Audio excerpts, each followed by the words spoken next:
everything that happens around you. In this particular way, essence doesn't matter in the existential atoms. What matters is what you feel and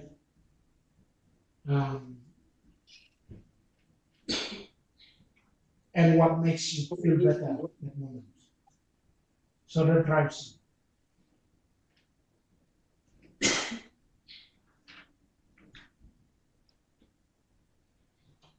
And the second one we look at is the propositional ethics we were discussing. And then we stopped and we said we want to come and continue this today. And that's propositional ethics. Now, if I may go back to one of the questions raised last time from Leighton about faith, and two things were expressed there.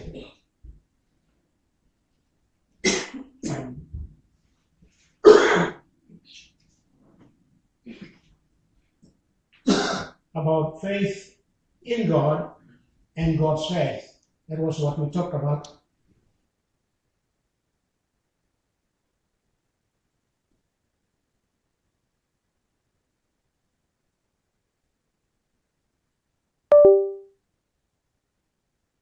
By different people the same way.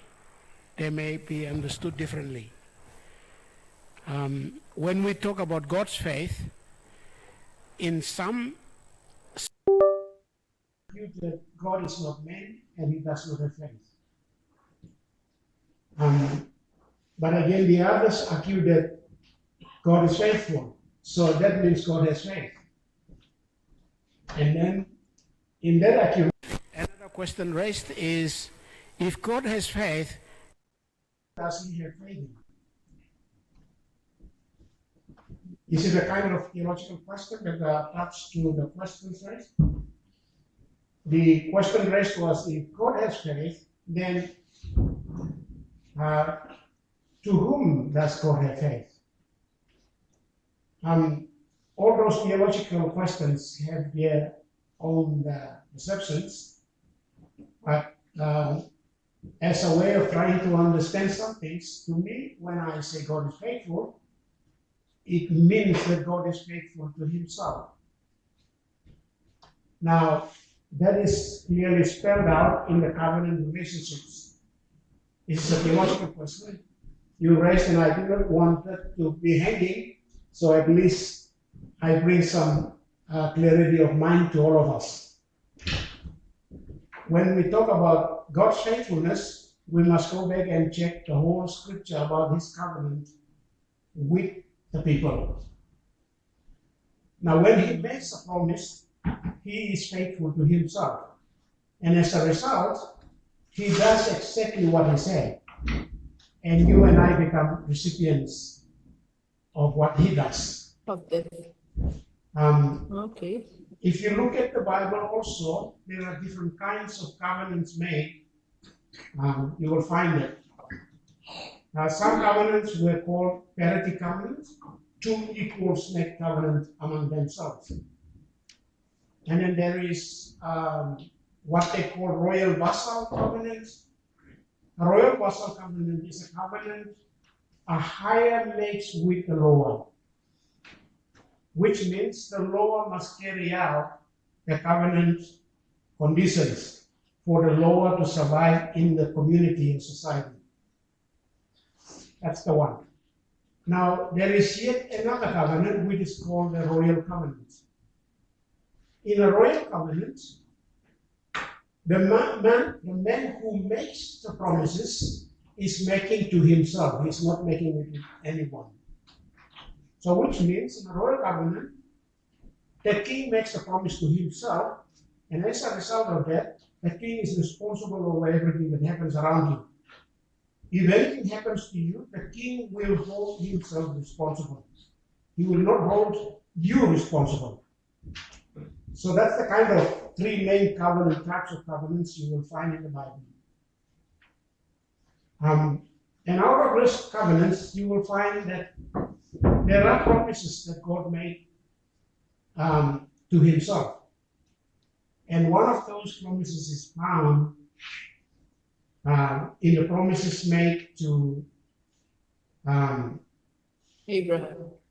Yes, Abraham, and as well as Noah. You'll find those promises. Now, first promise he made to Abraham, you will remember, is in Genesis chapter 15.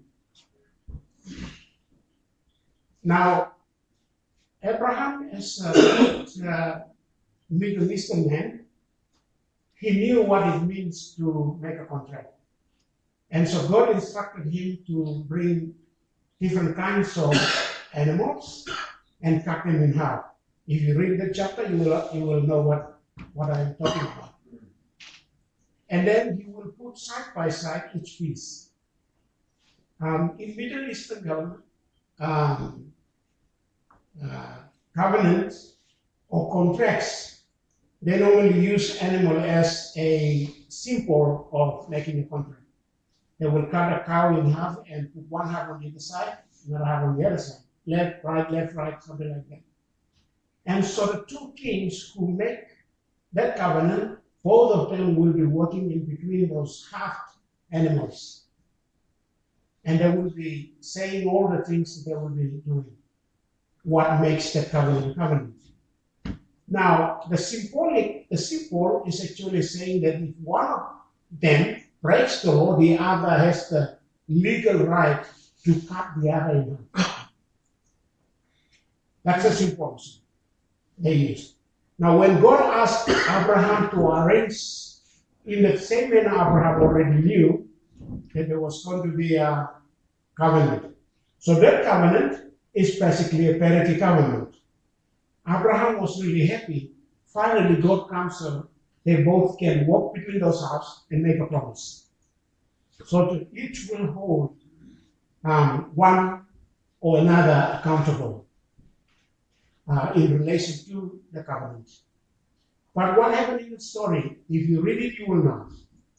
Abraham waited for so many hours, and he grew tired waiting for God to come so that they can walk in between those halves of the animals, and make promises. But instead, God didn't show up. And so what happened to Abraham?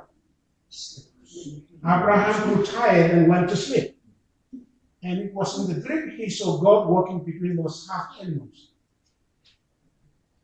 So the plan was for a parity covenant. And they did everything. Abraham did everything in his power for a parity covenant. But God foreknew Abraham. Abraham will still break the covenant. And so instead of involving Abraham, God himself walked between those half animals and make a covenant. And that covenant was not made with Abraham. It was a covenant God made to himself. And that covenant has come to a fulfillment that now we see. Instead of putting us on the cross, what did he do? He put himself on the cross. And so that's the picture of the types of covenant. Now, when we talk about God's faithfulness in relation to something we say God's faith, we are actually saying that God remains faithful to his own covenant and promises. And you and I are saved because he remains faithful to his covenant. There is another form of argument that is going on, and most of you go to social media and read anything and everything without asking a question. And that one is the reasoning that if I have God's faith, I can move mountains and valleys and all these. If that is the teaching, then that means you are a God now. You have already taken the place of God yourself. Be very, very careful. Because for a human response to God is our faith in his faithfulness. Not we praying to have God's faith. Now, if you're praying to God, have God's faith, be very careful, because I went and found some interesting tele-evangelists preaching that messages. Be very careful what you're doing. When you are doing that, you are thinking that I can become a God and control things. If I want to become a God, I can move. Then that means you have already put yourself as an equal to God. So you have no faith in him, but you want his faith. So those are very dangerous trends that are going on. If you are going and reading and hearing people preaching like that, please be very careful. There were people who wanted to be like God. Do you know who were the first were? Yes, Satan. Satan was the first who was like that. And so he was thrown down. Adam and Eve.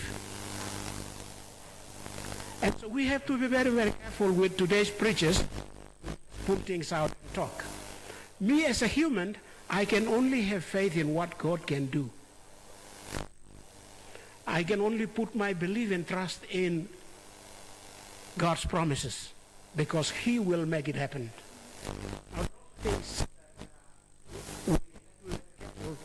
When we are reading things, and because people can very sing to make you follow them. Be very, very careful. Anyway, these are some things. There are 3 or 4 different perceptions building around these kind of things. But for me, it is my opinion. Each one has their own theology. My opinion can do.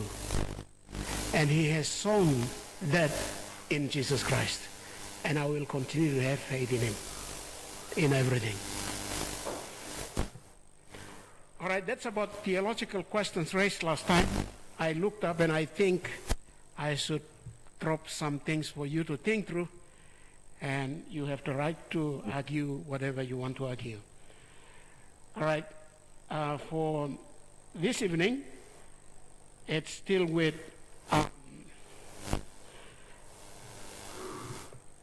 so we looked at propositional ethics last time, and we said it promotes the idea of having to choose between the two. So the truth becomes subjective. We talked about that. So which means truth is a truth when I can experience it. If I don't experience it, then it is not a truth. That's propositional ethics. Because it depends so much on how I feel, how I see things, and so it becomes subjective. There is no outside truth to which I am accountable to. So I am accountable to myself. All right? If there is an outside truth, then I hold myself against that outside truth and measure my life against that truth. Because it's not within me, it's outside of me. And so that one is propositional because it's depending on the situation you experience it, and it becomes your truth. And it is by that truth you measure everything that surrounds you. And that's propositional truth we talked about last time. It is based on what an individual, or on an individual choice, what I choose. Now, if you look at community in terms of our Melanesian way of thinking, you will find that there is an authority, and I measure against that authority. And what is that authority? The community. The community remains our authority. The community in a holistic sense. That means your beliefs, your spirits, your gods, your everything makes the community, and it becomes an authority. And so before you do the thing that you are doing, the community will hold you accountable. If you do something wrong, the community will do what to you? Punish you, because there is an outside authority. But in here, the authority is transferred to you as an individual. And that is part of Western arguments and beliefs. So now you see that is flooding our classrooms and flooding our countries, where individualism is trying to take over communalism. You're watching that. And it is also happening even in the churches. It's all about me. Even the church leaders, some of them, they think about themselves. So they bring you all together and do things in a way that you will carry him in your shoulders. Because it's now about him. Everything points towards him. Let me tell you a little story. Something that happened not last year, 2024. There's a pastor who preaches that all of his church must send him a certain amount of money every end of the month. And so however, how you find the money and send it, you must send it. Now it has become a joke in my family because of that. You know, my sister joined that ministry. I don't want to call the name of the ministry. My sister last in the family. She's 50 now. She and her husband has quite a lot of cocoa. And because of that demands, she normally sells all the cocoa, collect the money, and bring it to her pastor to send it to the leader of the ministry, the principal founder. And she has been doing that all the time. And her husband was so upset. Like, this is my money. Why do you take all our money all the time giving it to your pastor? He got upset and burned everything, her clothes, everything. And she ran away home with what was on her skin. And my big brother called me and said, Sistaya companies, pagamani aku kimol kita kolos bilangan. Everything I'm cooking. I'm running a camera stop. Last time skin and come below over Sunday fire. I needed help. So I said, okay, I will send 200. Go to the town. It's one of our town, market town. I said, let her buy her second-hand clothes. She went and bought all those clothes and she came back. And then I instructed my big brother. And I said, okay, this is what you will do. Tell her husband to keep on beating her until she stops sending money to the stupid pastor.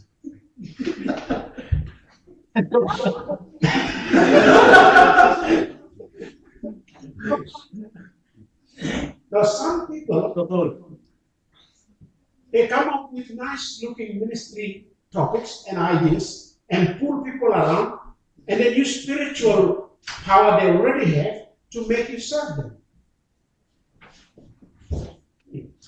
Right? Because propositional ethics, that man find that he cannot make his own living. And one way of doing it is to bring people around to look after him. I'm not asking you to don't go and preach about giving. You must preach about giving. But there's a biblical way and not a biblical way. I had a student who graduated with his bachelor's degree, and he told us a story in class about probably the same leader who came to Goroka and dropped Papua New Guinea flag when it came to time of giving. And he instructed all his Christians that this is the amount in this crusade you must give. The first night they put every money in there, he counted it and it didn't reach the mark. He brought that money together with the flag. The next night and said, so there are people who are going to use the scriptures and gospel to look after themselves. Has nothing to do with Jesus Christ and has nothing to do with the gospel. It has everything to do with him. Now I'm just pulling out these stories to help you understand what propositional ethics do to us. You are now thinking about yourself. And it finds its way into our church buildings and into our church Christian ministries. Now, you are sitting in ethics class because I wanted to talk about things like that. It opens your eyes. So when you get there, you will see it. You will see things happening. Now, that's propositional ethics, which is a part of Western thinking. And it happened at around the time this particular propositional ethic was proposed and supported.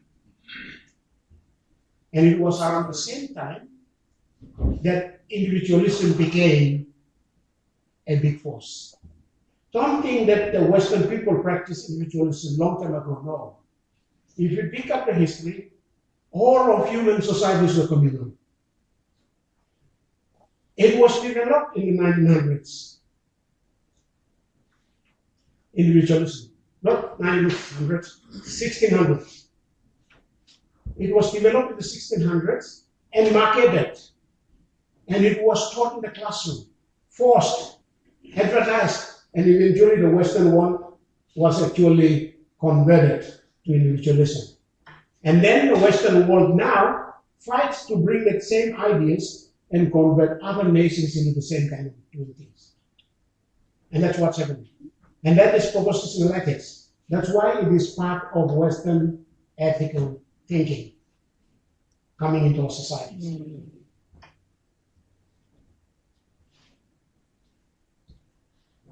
That is propositional ethics. All right, we'll jump to the next one. And another interesting one. The other interesting one is called situational ethics. Some of you may have heard this one.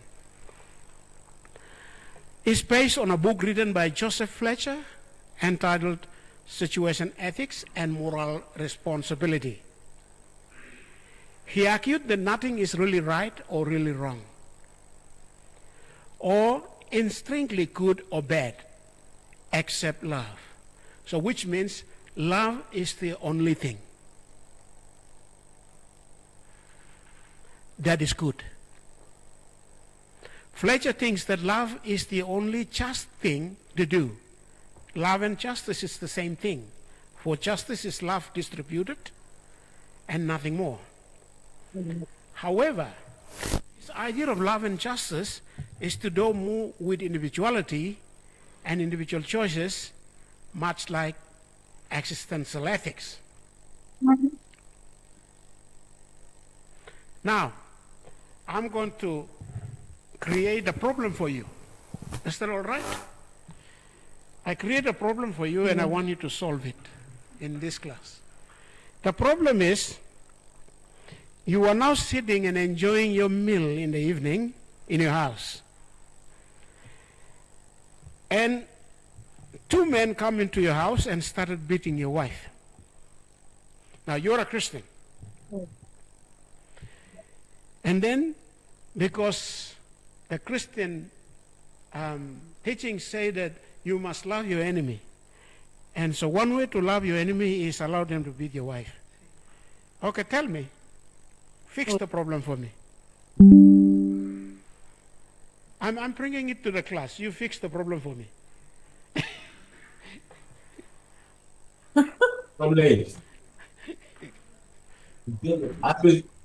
I will tell the two men to stop beating my wife and turn around and beat me.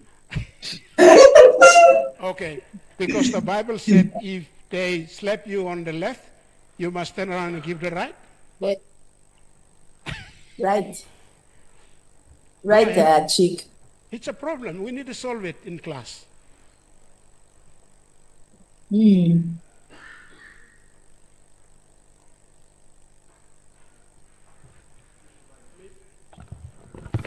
Maybe if they beat me, there will be some tolerance, I suppose, yeah. I'll say, okay, that's me. But if they beat my wife, that's another thing. What is the other thing? Because I am responsible for protecting my wife, so I have to act some way, somehow. All right, thank you. Any more?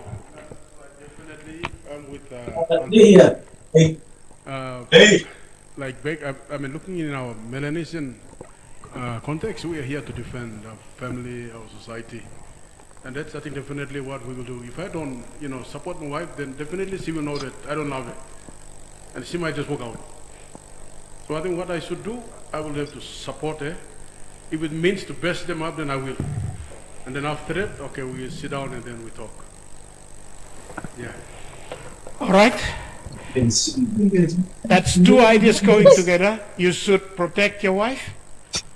You have the absolute right to protect your wife. Okay, anyone else? But how about loving your enemy?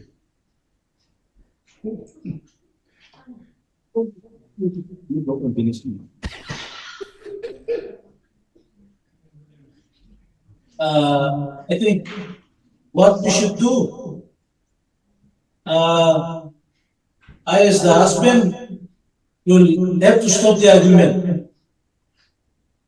Tell them to stop.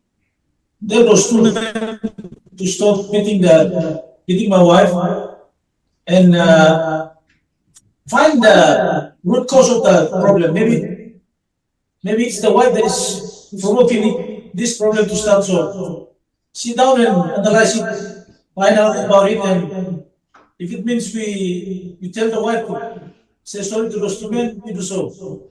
And then we take it from there. Oh, give it to the police. Anyone else has a contribution to make? Oh, Pastor Michael.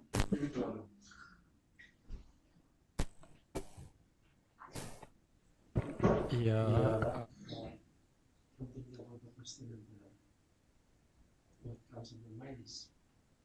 Like it is not so. Normal that people cannot beat the person that for nothing. There must be something before it. So, in this case, because I will not trust my wife. Because I will ask this question, why do they come and beat you? Did anything wrong? So, and because of that, I will allow them to continue beating her until I can know of these two persons who are there, and maybe I'll take some photos of them. And after that, I will start Take him. with my wife and ask her, why do they come and beat you? Are you safe? Or is there anything wrong? And then if she can tell what's happened to her, and then after I will know that. But if she was wrong, then I will forgive you. Because you were wrong, I will forgive you. And then those people, they do that because they were very angry with what we did. So I will call them and say, sorry for that she made. I ask you to pray and forgive me. That's my opinion. All right. All right. It's It's about about cause cause and and effect. effect. All right. Right? About It's about cause and effect. Right? I'm it alongside with Alan. cause and Cause and effect. effect. I'm a little bit alongside with what Alan said. She may have had something wrong with the two men. Maybe she may have gossiped about them, so that's why the two men came and judged me. After beating her, I would just tell him watch because she has made a mistake. That's why they both him. After that, call him in the house because they said at the area moment they are about to have their meal and the two men came in. So then you save their plates and then feed them with the food. That is loving the enemy. I just said, why you don't do it to heaven?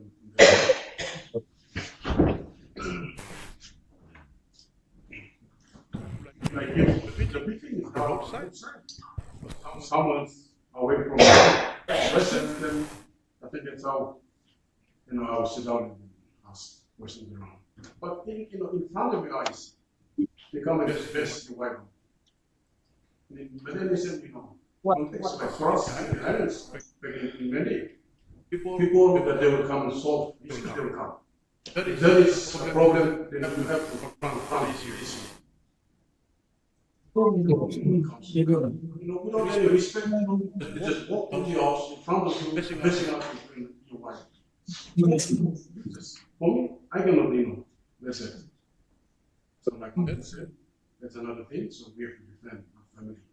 And then, people will come we can talk later. Yeah.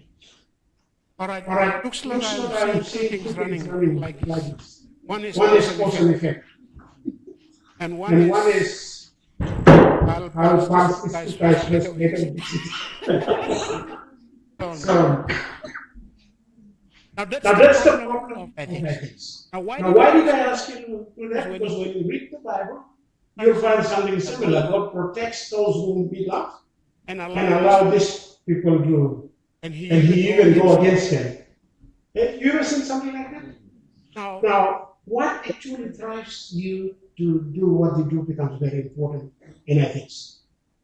Now, when we talk about love, it it has also a component of protection built built into it. Now, Now, I I will use another story to help create understanding.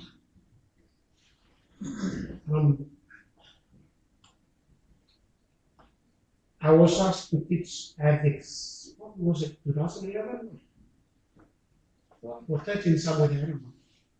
With PTH class. Class like this. And I still remember a student asking me a question. Hey, you were a former soldier. I know you have killed people. So if you have killed people, then you are a murderer. Talking to us about ethics. I didn't expect it. And I looked at the student and said, I didn't kill anyone, and I'm not a murderer. And he said, but you've been a soldier. And yes, I know. And I said to him, if you look at the Bible that you're reading, the Bible only has 2 ministries. Now in this world, we created many ministries. The Bible has 2 ministries. One is the office of the prophet. The other is the office of the king. There's only 2 offices. If you check the Bible, the king, which represents the government, and then the prophet, that represents the spiritual part of life and social part of life over here. Now, when you look at that and bring them together now, although they are not working together, but 2 ministries work side by side for the upkeep of the same people group. So which means, if the government orders a policeman to go to a particular situation, to fight and kill, did the man kill that man? No. He carried out a command. And the command is from the king, the state. The state is sometimes called the sword of God for punishment and correction. The government punishes and corrects. If you just read through the Bible, you will find these 2 people still working together. The church is the preacher who guides the government to do it right, not do it the wrong way. So actually, the policeman who go out there and do that, and even he killed, in the line of his duty, he did not murder anyone. He was carrying out the command. And so that means it is part. Now the student asked me, and then how do we go about talking about loving and forgiving and all that? And I said to him, let me ask you a very silly question. Now, you have a rapist in the community. He raped your wife. So what are you going to do? Do you want to let him stay? And then the next time around, he comes back and rape her again. So you said, keep on forgiving him.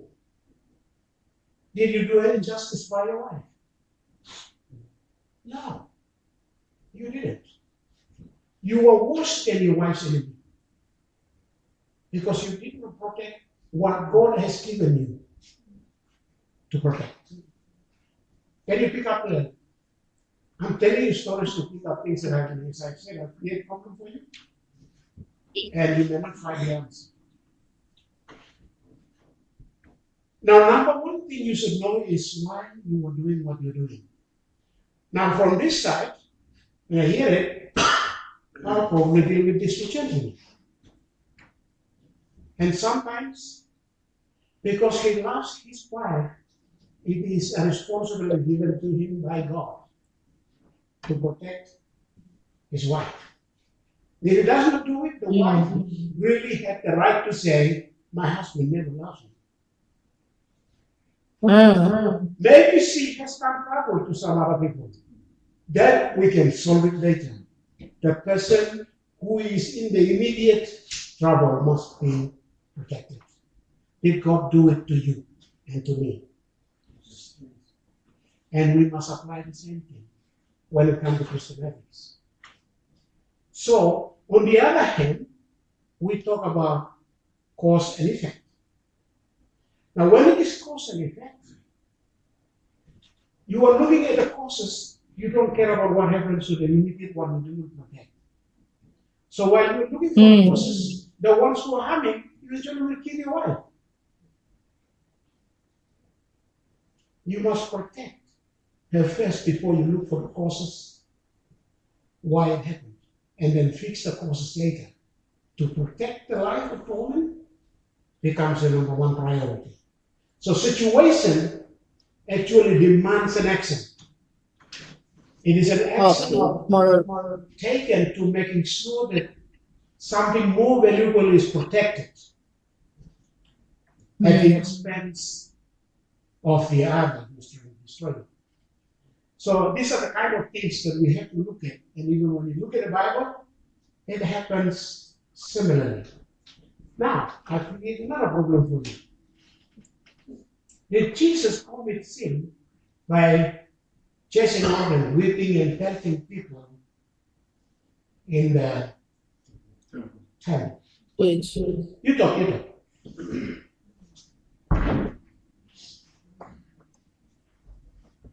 It's an ethics thing. So we're talking. Was there a situation where Jesus did it? Did Jesus apply situational ethics? Yes. Now, if he did apply situational ethics, what was his motive?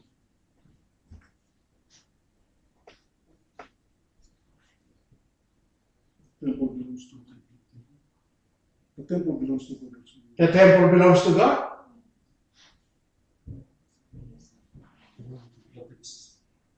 Protects, because he is going what? To correct the people that what they are doing in the church is not. Yes, it was a correctional attitude. He was correcting. Yeah. It was for their good and not for his good. Okay, anymore?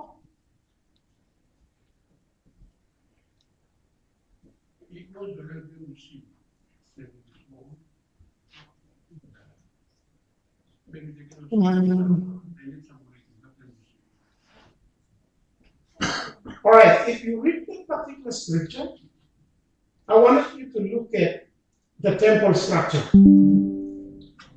Right? The temple structure in that scripture. There's Holy of Holies, right? You remember the little, and then there's Holy Place, right? Holy of Holies, the Holy Place, and the Gentiles' court. Now, if you look at the way it was arranged, the Gentiles' court is the place where marketing is happening. But in the arrangement of the temple, it is a place of worship, not for marketing. But they have turned the place where Gentiles will worship into a marketplace. You see what's happening? And the Jewish people and Israelites know that very well, but yet they brought the market that was supposed to be outside the temple into the temple. And they turned that place of worship into a marketplace. You remember earlier on, I think the principal Sawa said something to those of you who attended? How many of you attended? That I told you something about the Talmud. is a book. It's kind of a commentary of the Bible. It's a commentary for the Jewish people. So, like now you go into our libraries and you find a African commentary, say, or Matthew Henry's commentary, and you find all these different types of commentaries. Now, the Talmud is a commentary of the Bible, and it is done up by the Jewish people. And in that Talmud, you remember I said something about the way they pray? When they grow up, a woman is born as a slave. And she was born to aid a man's life in this world. She has no value beyond that.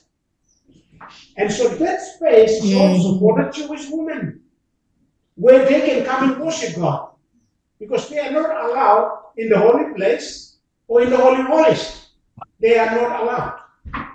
So their place is together with the Gentiles.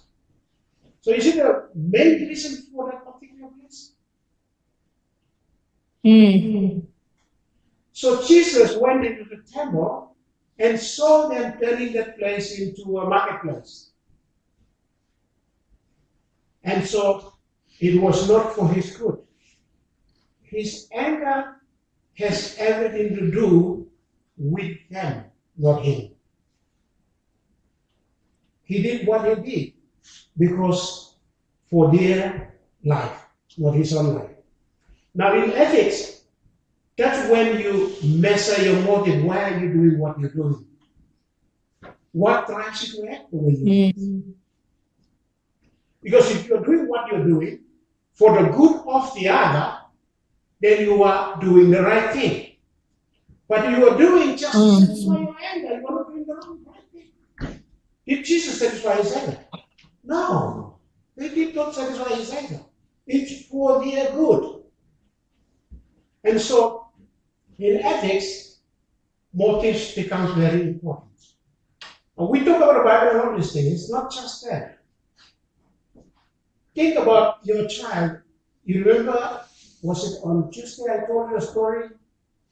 I used the story of you're a pastor and your daughter got pregnant outside of marriage. And she arrived and you have to sit down and think. Some parents will throw the daughter out. It happens around our society. But you're a pastor or a Christian, a good Christian. What do? You throw her out or you protect her and the life inside. Which is more valuable? Your ego or your good name or the life of the young lady and the baby that she's carrying? So you measure the value. Now, whether you are doing what you're doing because to satisfy what the community will say, or you will satisfy and protect the young girl and the new life growing within. So you have a split second to make a decision. And that's when ethics comes into play. As a Christian, you have to think very. It happened to one of my own pastors. The story I told you yesterday. It's a true story. And now that pastor has become drunk, has gone back to the world. Now his wife and his children hate him. I went home recently and I talked to him. He came to me and actually cried in front of me. And he said, I don't know how to fix it. My children and the mother is influencing all the children, and now I'm an enemy to my own family. That pastor, when his second-born daughter got pregnant and he was still a pastor of the church, to protect his name, they look for some traditional ways, and they abort a baby. And after that abortion, that young lady is now infertile because of the illegal way they do it. And she married one man, she doesn't have children, he removes her, and then she goes and marries, and it continues. The consequences of not seeing ethically. His name and his status in the church and community become more important than life of a young lady and her future. That's why ethics is very, very important, even when you it means to take the fall to protect what is more important. Take the fall. Do you know that God has taken the fall to protect what is more important to him? You and I are a result of that. He took the fall so that you and I, and that's ethics displayed in the highest form. Ethics displayed in the highest form. He took the fall to protect the troublemakers like you and like me. When we talk about ethics, we are not talking about something that is just about us. Read through the Bible and read a lot of things that happen. You remember the story I told? I think was it in this class or this morning? I can't remember. The story of the bleeding women for 12 years. That was ethics display. Jesus was willing to take the fall with the woman. And he protected her with his own life. This is something about ethics. So a situation is created, Jesus think pretty quickly and come up with an appropriate response for the situation. Now, how about, we talked about that earlier on, sorry for Mosby and Lady. I normally run some talk here principles hour. You are not there, so I'm bringing some of those things up. And another story, you think about when a young woman was caught in an affair. You remember the story? You remember what happened to that story? They wanted to stone her because the Bible says it. Did they come outside from the Bible? No. Straight from the scripture. The Bible commands them. But the funny thing is, they didn't bring the man. Could be a Pharisee. Or maybe one of the Sanhedrin involved in it. And so they protected the Sanhedrin man, the man in the leadership, and brought the woman. Because to their teaching, women is existing for the good of men. So you don't kill a man, but you can kill a woman.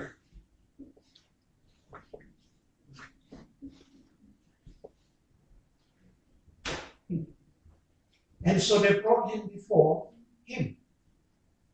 And then they put the scriptural passages out. And told Jesus the Bible said this and said that. I don't know what Jesus was writing on the ground or on the sand. Maybe this is just my assumptions. Sometimes it's good to ask things. Maybe he was writing this to the people of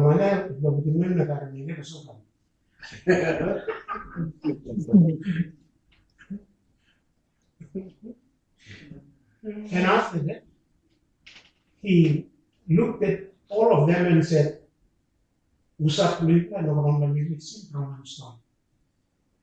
I want you to think about that same thinking and think about your church this evening.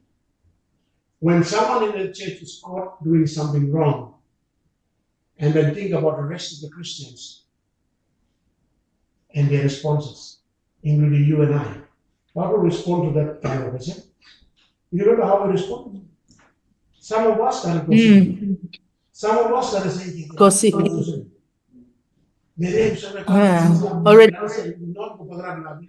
But yet, I also live in the same behavior. But no one found it. This is exactly what they're doing. A right thinking person, ethically thinking, will come and walk alongside them and help them to come out of it. Ethics. I live here. Any comment or ask? I think I heard someone from Lane or Port Moresby talking. You can talk now.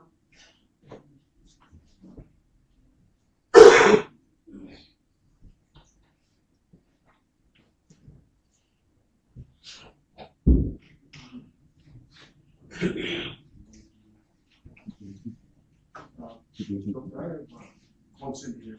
That's in regard to the second assignment, which is due this evening. The issue is we cannot send it through the cluster.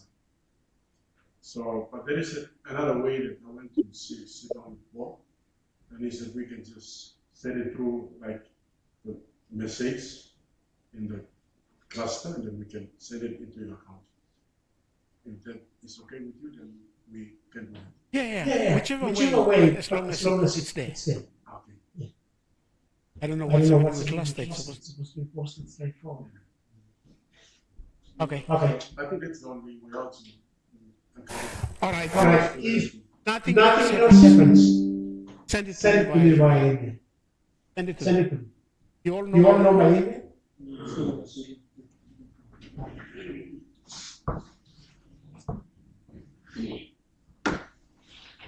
It's not. Any one of you has my email? Probably supply it to the rest. Oh, you can come and write it.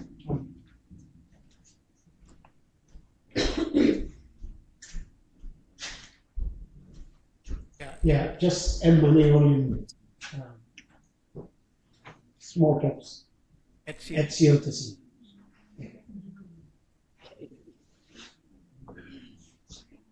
Yeah, .ac.bg. AC.PG. That's Or PG, not PNG. PG. Yeah. Yeah, If there is no other option of sending it, send it this way. this way. When the When the cluster cluster registrar's office and his officer team is talk talk about about it, I will say be famous. Don't talk Don't about talk about it. Thank you. Yeah. Then we'll let them know too. it. Yeah. Yeah.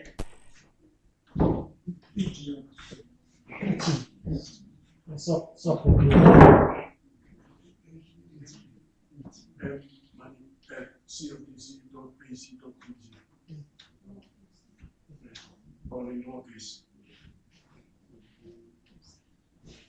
One question here from Lane. Yep. Go ahead. Go ahead. My question is, if there's a situation where there's a group of people fellowshipping and a drunkard came and destroyed the fellowship and beat some Christians, how can I solve this situation?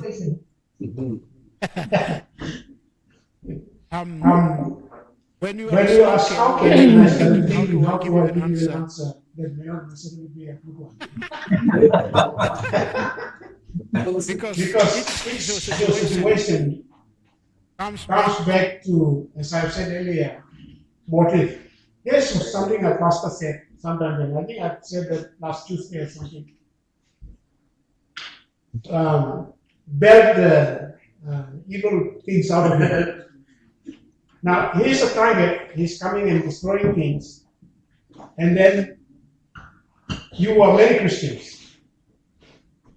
How do you deal with such things? Just tell him what you do, what he does, or you subdue him before he destroys, because he's not someone who is in his sensible mind. He's a drunk, as you have said. Now, if he's not a sensible one who is trying and doing it, it is all right to subdue him. Sometimes I saw that happen in one of the recent meetings I went to last year. Let me see. Last year I went to Pragitia. Anyone from around Pragitia sitting here? You are not? Okay. I went to one place called Yamunakor 2, neighborhood place. And it so happened that one night a friend that came with bush knife and started cutting down the house and shelters that they put up. It was a teacher's retreat. teachers that I went to. And they almost killed him. Because every one of them, they were not pastors. Most of them were teachers. Teachers from one particular district, they came together. Some came from Ambundi, and some from Tragika, they came and attended. And I walked up with him and said, you know, if you try to tell him something good, he will not listen to you. If you try to blame him now, he will make things worse for you, and you can even injure him and make things that's not right. So I said to the leader who actually invited me to go there, the first thing you can do is to subdue him. And then later, tomorrow or something, you can talk to him. Now, even your good words will do nothing. He's a target. Because you ask a question, and I'm thinking about what actually happened last June. I was asked to go and speak to the teachers. These were primary school teachers and high school teachers around the district that came. They almost killed him. They ran with bush knives. And I brought up, hey, stop it, don't kill him. And I said, just subdue him. And some young people came and tackled him. And we will have to talk to him. I actually talked to him. And I said, when I'm worried, you come. And in the right time, you don't understand worried. No can tram lo stradim worry time you spark. I was even heavy one time one blatisa or one blauniman you come here. And more better you come time you know spark. Because now you know you walking.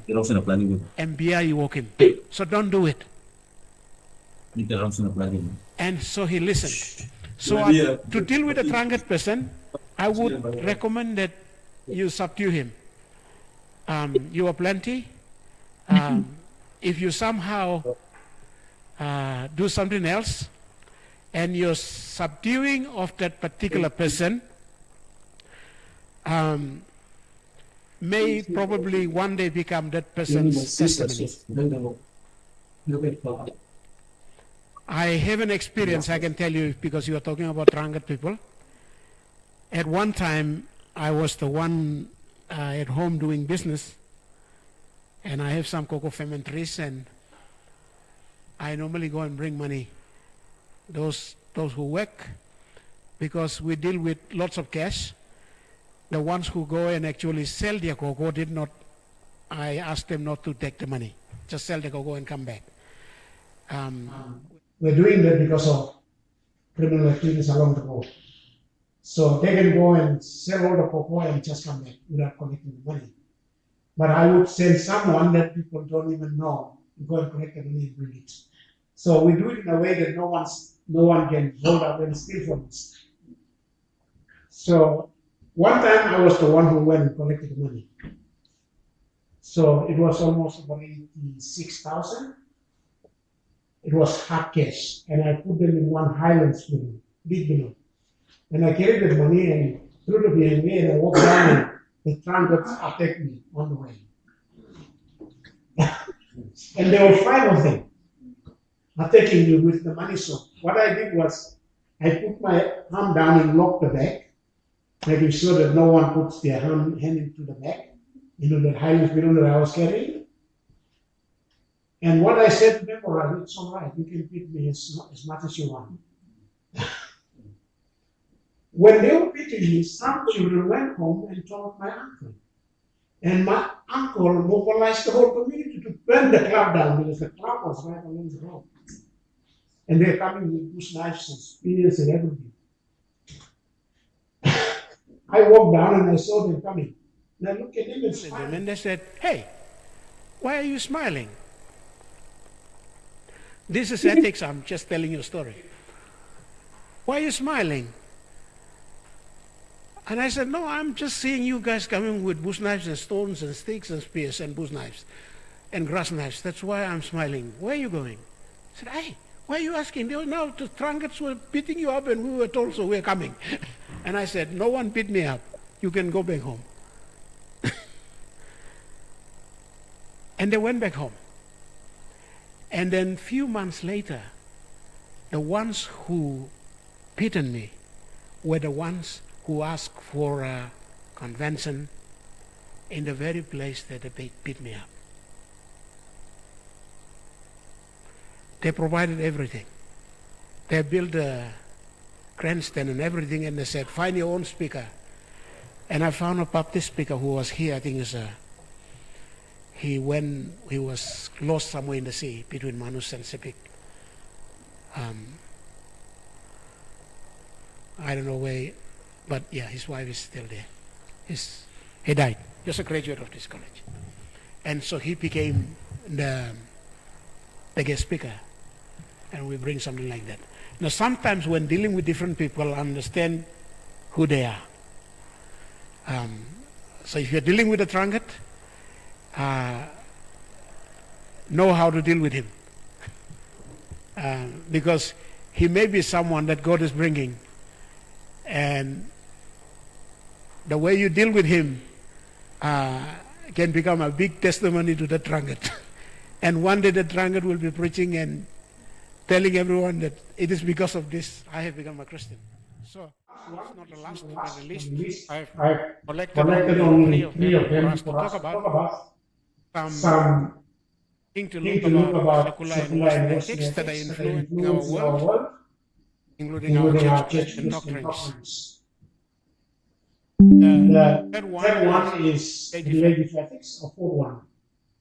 Relative ethics is based on Aristotle's own when you look at it already there. It takes into account advances in culture and understanding. And now accuse that all ethical systems must conform to one's own cultural ideals and practices.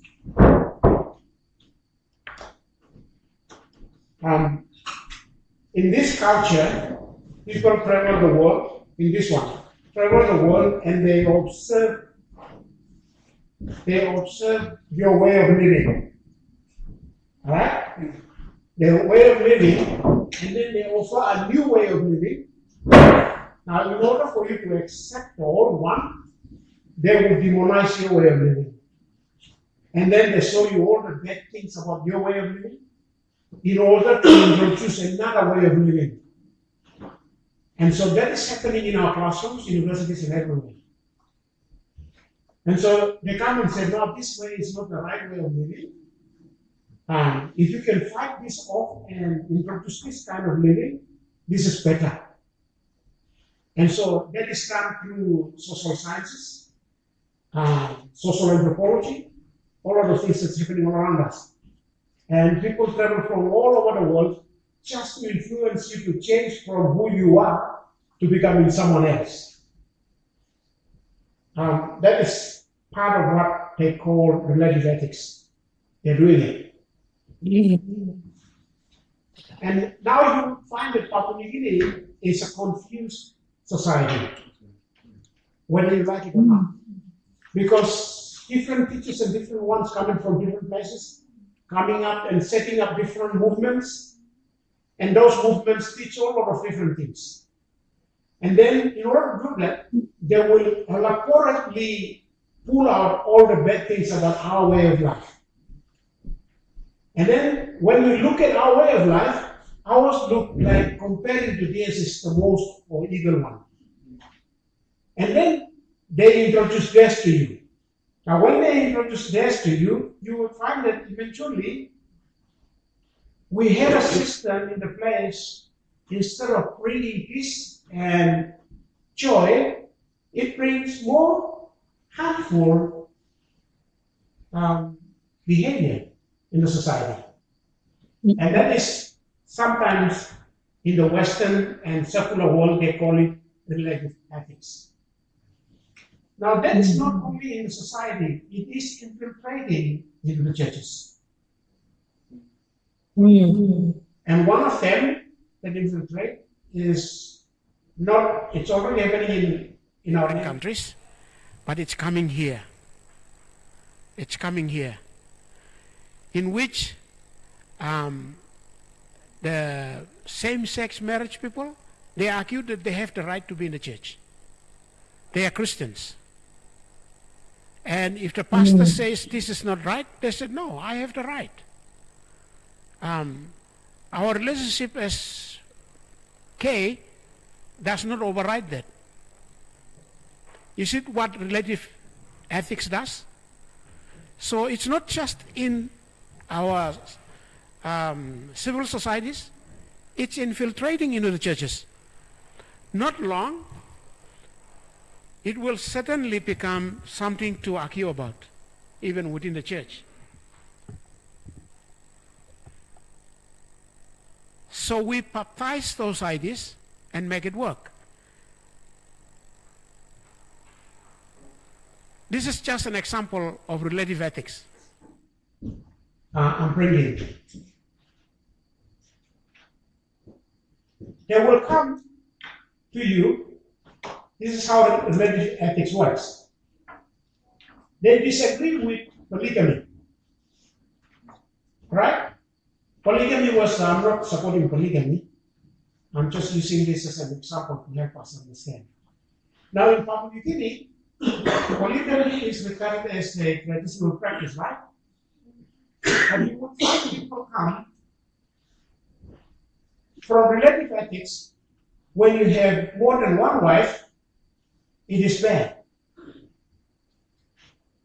But if you look at those who come and teach us, and you go and find out, although he's not living with one wife, but he has many other women who are not living with him together as his wives.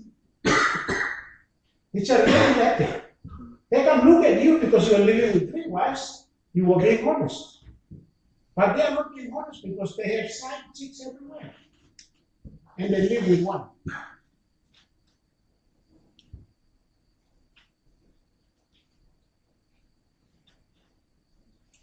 Can you pick up what I'm saying? Yes. Because you live with 3 wives and you're honest and trying to look after them. The other one comes and says, no, that's not right. Because in relative ethics, what they think, you can marry the one and if you go to Muslim, you can have another one over there, no one knows. It's okay. But because you have 3 wives living with you, that's evil. This is what they call it, relative ethics. So your way of living is bad, then their way. So you live yours and live their way. It's not happening just like that. Let me bring from that idea to leadership ideas. All right?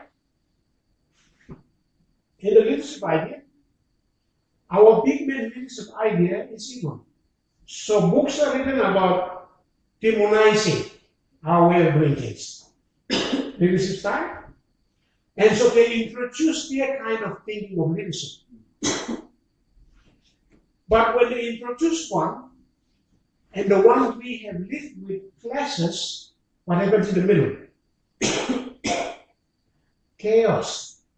Because in relative ethics, I'm not teaching politics class.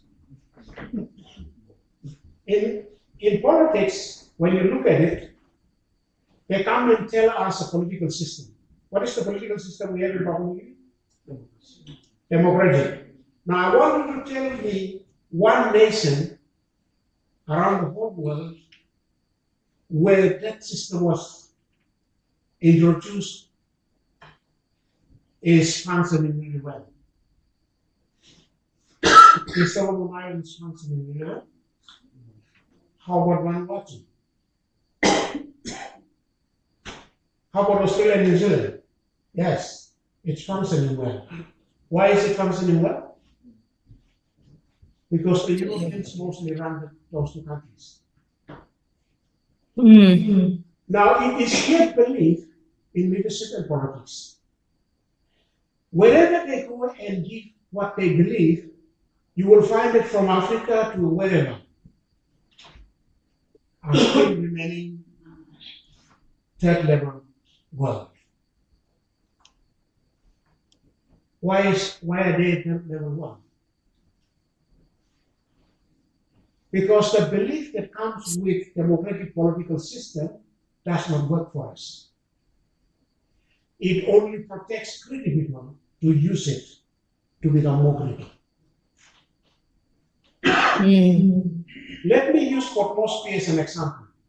I'm talking about ethics, it's not politics. Please don't think political. Don't ask political questions. I want to talk about Papua New Guinea now.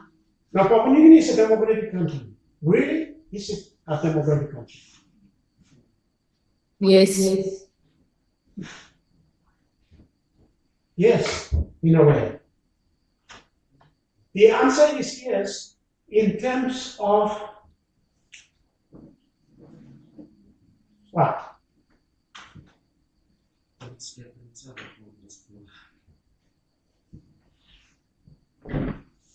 The answer is yes, because our systems are democratic. But do we live them? No. So that means we are both yes and no. Because in a democratic country, which follow liberal systems, if a prime minister or a minister or a member is accused of something, nothing personal. He will not run to the courts. He will step aside and allow for investigation. What do we do in PNG? We run to the courts. Think about an Australian member, if he is found sitting and having coffee with one other lady aside from his wife, someone sees it and go and report it. You will know what he will do? He will step aside for investigation.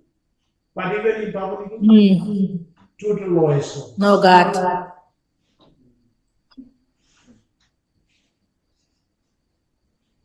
Because we have created a system out from two different systems. And that system happens to be the corrupt one.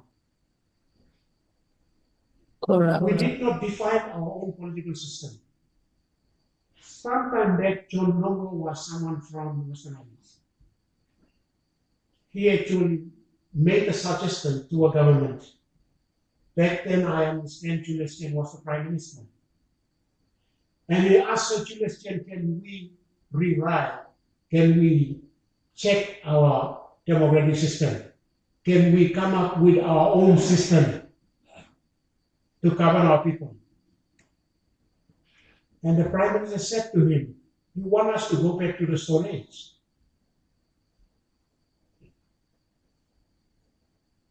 One of the things that John Nongo suggested was that instead of every man and woman running to run for a political office, can you do it more in Melanesian way?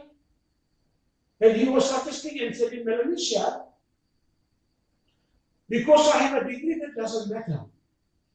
They will sit down and actually choose the first person and then put him up to run. Can you do the same thing in elections? Now, before the election comes, they elect that particular electorate. They will choose out from how many the first four and that first four runs, instead of everyone running because they have a degree. And they actually signed down. He was thinking about looking at some of our own traditional political thinking into. But now look at it. The big man has taken over. Big man not in the sense of our way of thinking. Big man in the sense of a new hybrid creation. Now the big man must use his influence to make sure that you vote him. Is it happening? Yes. That is relative ethics as well. Because the ones who came from outside marketed their political idea and we bought into it. And then they pull out all the bad things of our way of thinking and leadership. They train us in universities and all that. But when you get into a leadership position, what happens? You are going back to your roots. And then, now you can go and still up there, go to court, and justify yourself, and continue to do it.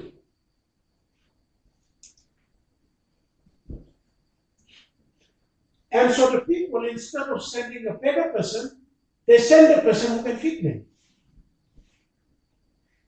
Not making a better policy for the country to grow. They only go there to bring money and feed their hungry supporters.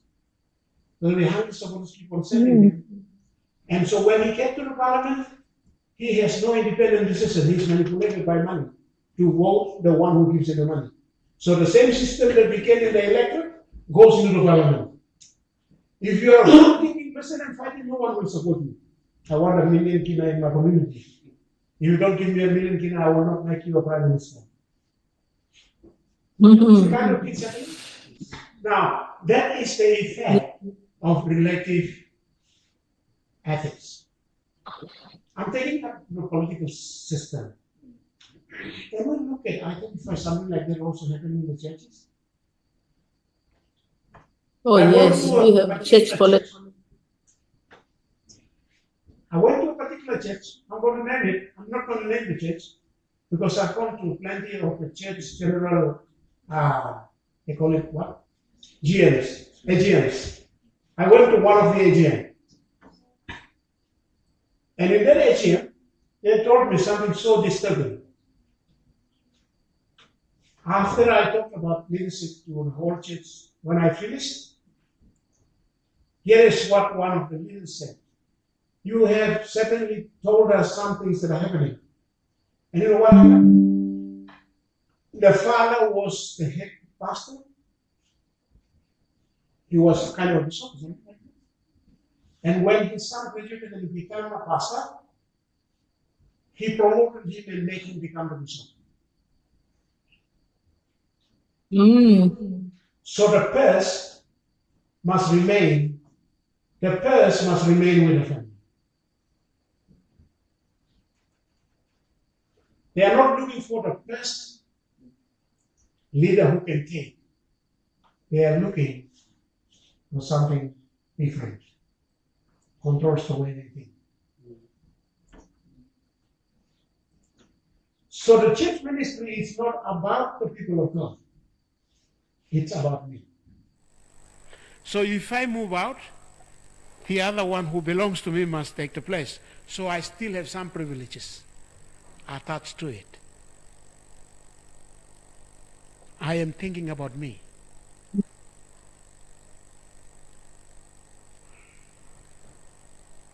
Anyway, I stop it there. We can go on and talk more about the way relative ethics is at work in the society and even in the churches that we stay in, live in. It's parts of what we have as church in this country is parts of Western and secular ethics. It's already in our churches. Because they brought the gospel to us, it came with it. You will not identify it. Probably after this class, you go back to your church, you will identify things like this. But let me tell you, if you identify it and try and correct it, the missionary is the authority, not you. Even you know the truth and you go and try and send it, they said what the missionary said it's close to the Bible, not what you say. It will happen. I'm just saying it. We'll summarize it now and allow you to talk. If you look at the summary from the notes, You can read it in your own time. But currently, Western and secular ethics has to do with me. Now, did any of you hear the term humanism? You have heard it. Now, humanism, meaning that there is no God. So the man is the center of everything that happens. So most Western and secular ethics comes from humanism.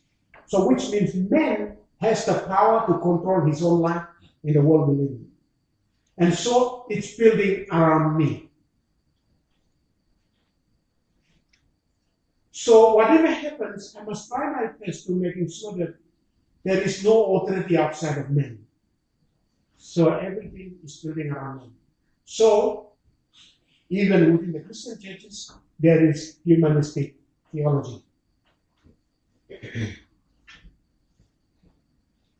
I am not attacking anyone, but I will point out something.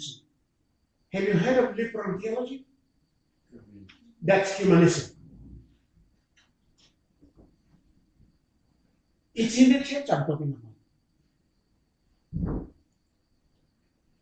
Humanism does not want to listen to when you come, no condemnation.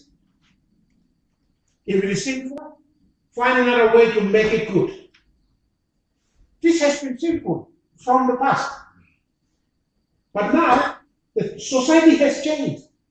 We can change the state from a sinful to something beautiful. Is it happening in the world we live in? Yes. In the past, in what we live in, man marrying a man is sinful and bad. But now, they're saying and fighting that no, it's not more sinful, it's all right, as long as they satisfy themselves. Man is the center. It doesn't matter what God says. Did humanism start in the Western world? Yes. Yes. Does our Bible show anything about humanism?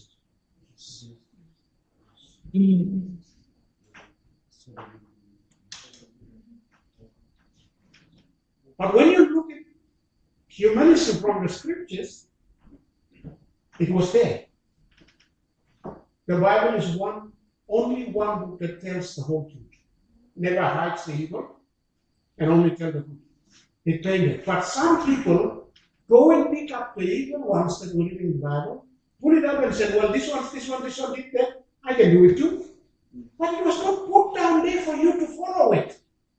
It was put there to warn you not to follow it. Do we have pictures like that? Yes, there is a Reverend Pastor from Uganda. What's his name? Isaac somebody. Bishop. Yeah. He's the one I saw him. I saw him when he spent somewhere. He said something about marrying many wives, and people saying one of these, that's the most Christian thing to do. Marry many wives. Yeah. So you see the kind of things people are doing? So it has nothing to do with Christianity, it has everything to do with me. As long as I have 81 wives, I'm satisfied. It's okay, I'm a Christian.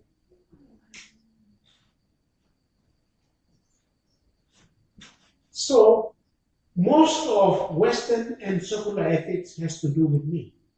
It's about me. As long as I'm satisfied, I feel good, that's okay. Anyway, let me leave it here and allow for talk.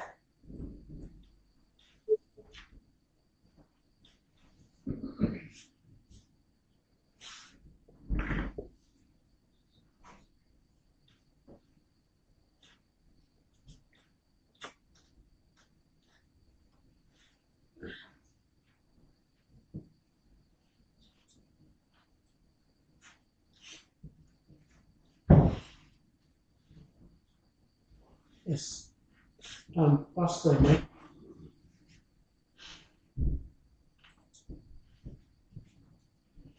Someone from Barnes will be commenting. Sorry. That's the scheme of You mentioned something about humanism. Is humanism a human thoughts or idea that which is going against the biblical principle? He considers it as right. Is this kind of Christian idea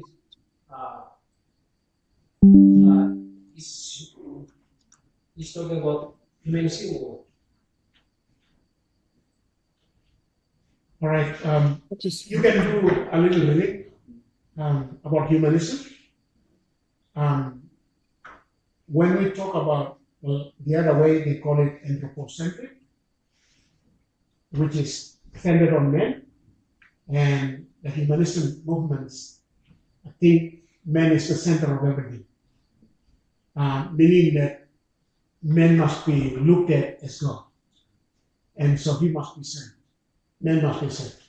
That's where the beliefs of humanism goes.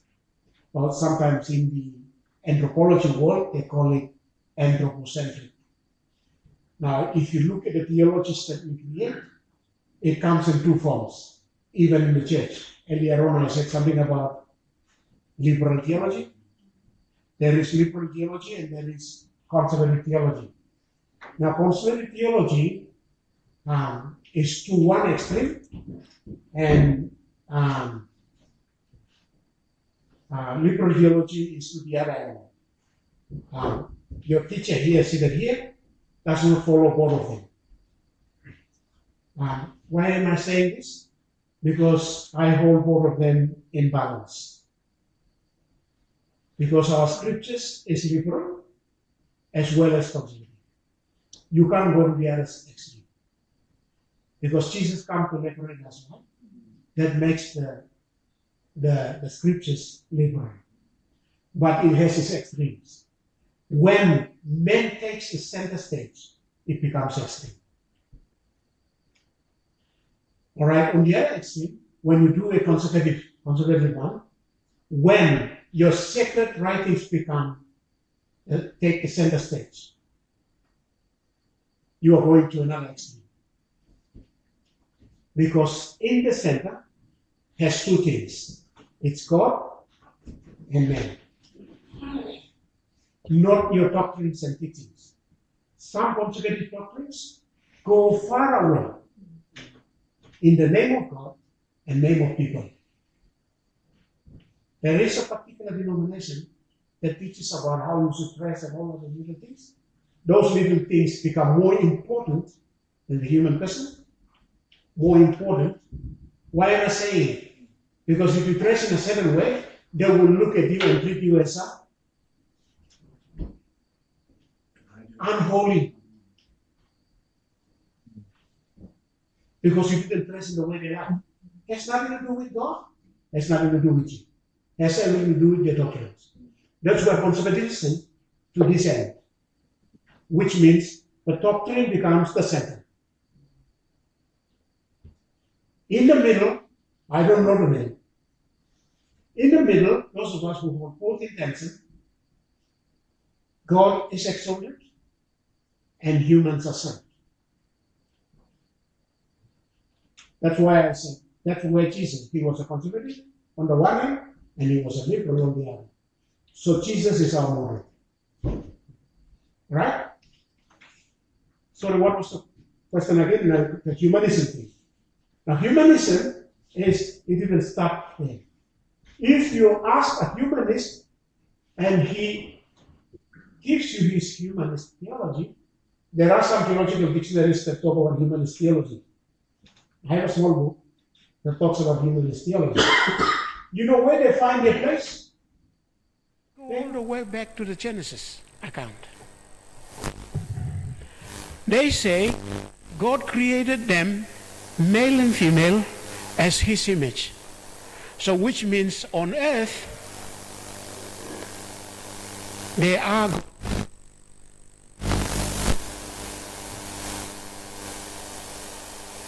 and they will explain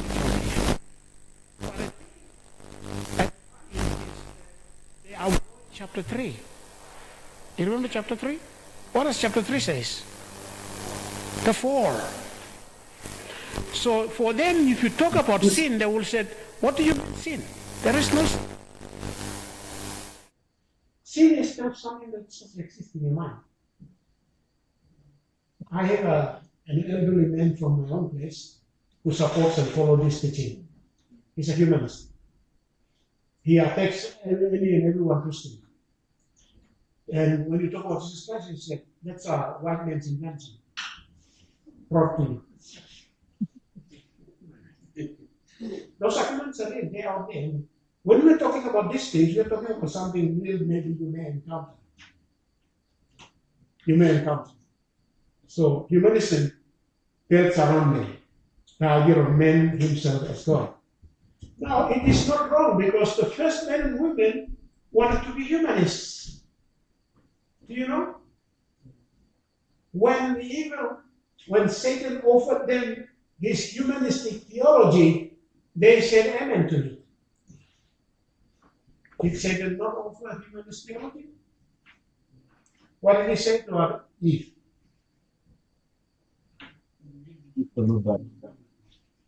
And your eyes will be opened, my God. You remember God said he already created them in his image.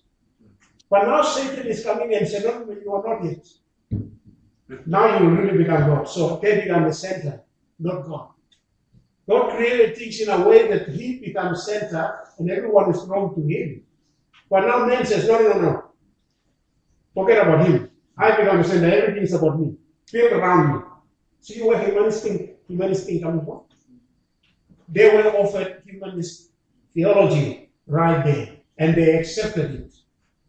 And so we are a result of that acceptance. Thank you. I think you have one more comment or question from Max? Yes, I have a question regarding humanism.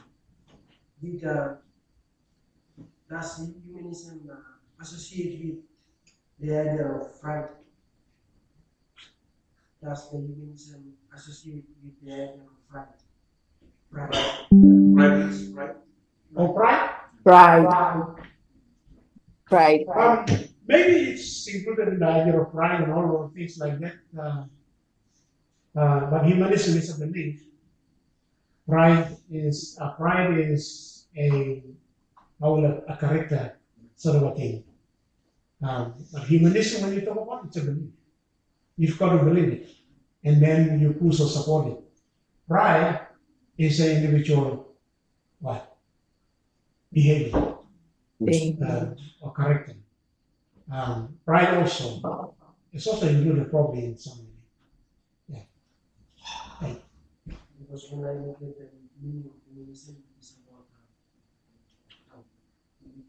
a world will include men in heart and the center of politics. Yeah. So I think it's the pride is associated with humanism. As I've said, humanism is a belief. So you can believe. Sometimes they call it a belief or a philosophy. All these terms, philosophy or something like that, they are all beliefs. So humanism is a belief that man is the center of everything, and so men can do whatever they want. They can create men. They can clone someone, and all of the things like that. You know that they are not cloning men? They want to clone men, and there's a still debate going on. They clone animals already. They're trying to clone humans. It's happening. But genetic engineering is already happening. Man is trying to create men. So now they create a factory to create babies, in which mothers must not go through the pain to deliver children. They're already working on it. So I'm just letting you know. You can go online and find out.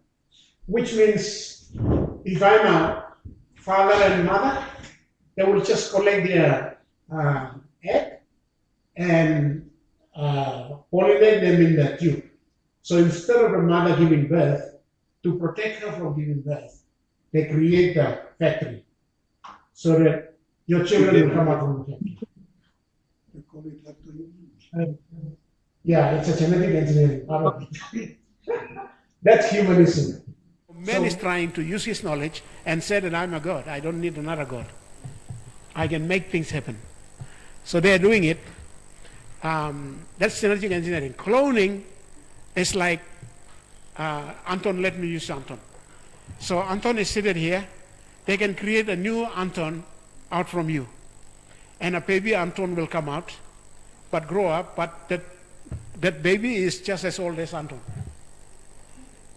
They clone you. What they will do is, in you, you have 36 cells, that makes you 50-50 your mother and father. So when your mother and father, they created you 50-50. Mother provides 13, the father provides 13. And that 13 makes you who you are. So what they do is they will come and take actually that 36 from you, and then they will put it in a baby tube, and they will feed you, and you will grow again as a baby. They're trying to clone. Now, so when you grow up, you are young, your body is young, but your mind and everything is just as old as who you are. You've been 60 years old, your body is young, but the rest of your thinking is 60 years old. That's humanism, and that's what they're doing. It's a belief in man can create things and he does not depend on God.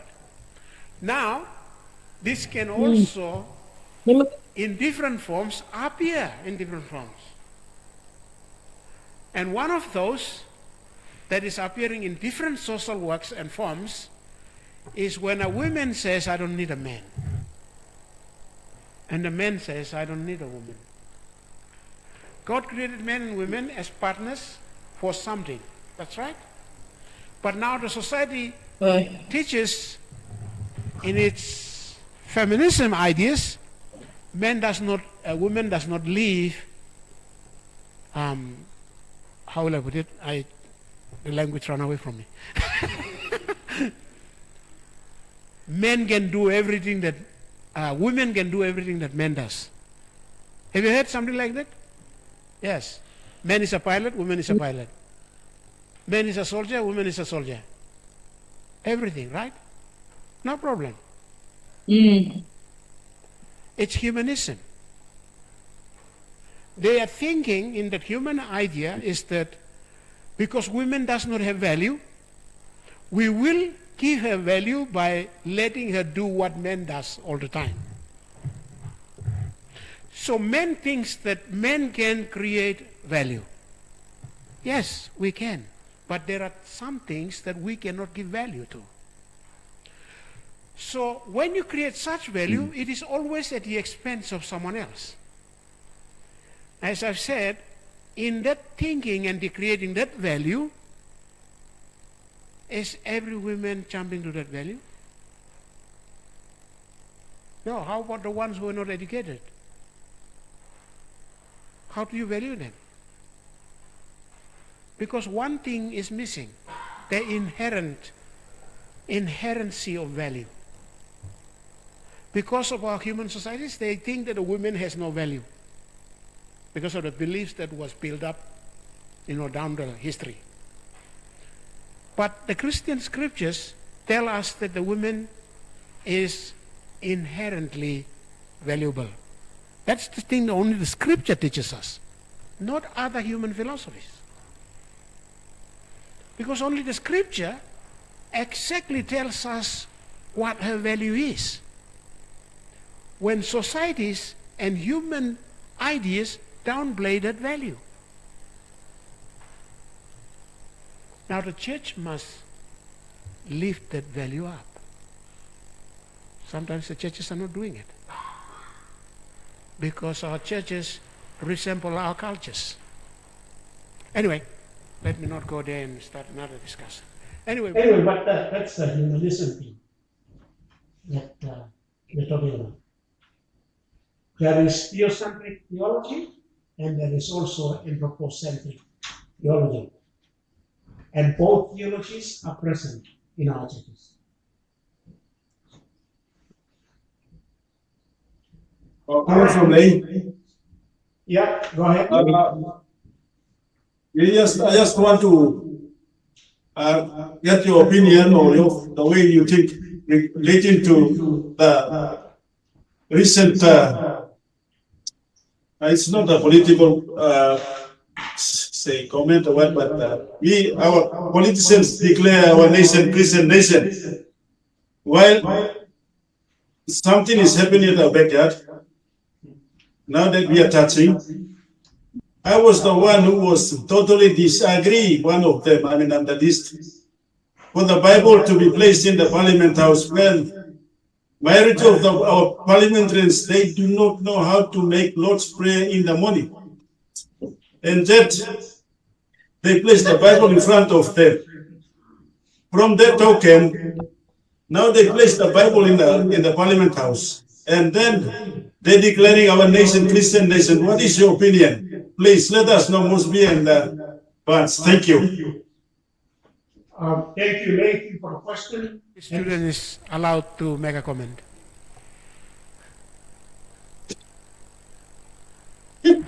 Open debate. A good question.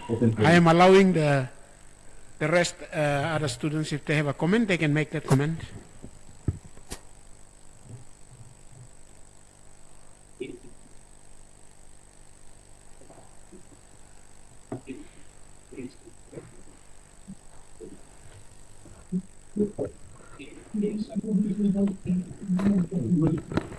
There is a comment from Vance.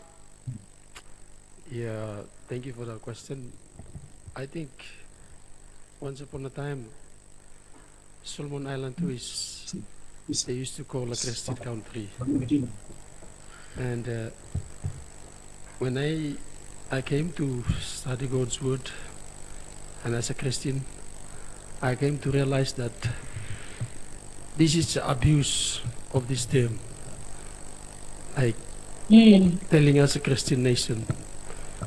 And in terms of leaders doing such act like taking the Bible in the parliament and claiming to be a Christian nation, I think it is not relevant for that house, because when we claim to be a Christian nation, then that means all of us are Christian. But when you look at the population-wise of a nation like Solomon Island and PNG, even the ones who claim to be Christians are not Christians. Even the ones who are in the church and even in outside. So to me, it's like our leaders are try to degrade the word Christianity rather than using it in the right way. That's my opinion. All right, thank you. That was from Alan Barnes campus. He is saying that he does not think that's the right thing to do, to just declare a country as, or even taking the Bible into the parliament. Yeah. From Leia, my opinion is that we don't politicize God. We don't need God in our politician or political way of talking. God is theocracy and He ruled outside of our politics. Politics was created in the time. So how can you put a big God into the time? Yes, you are correct. God is outside of time.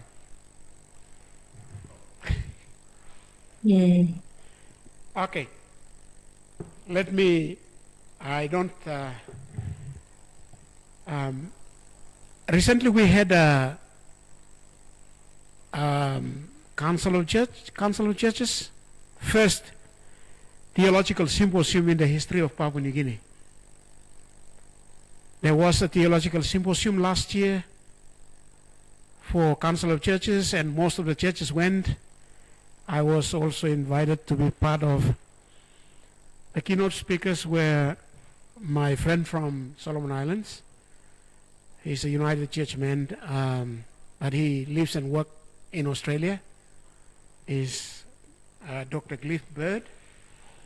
He came, and I went from here.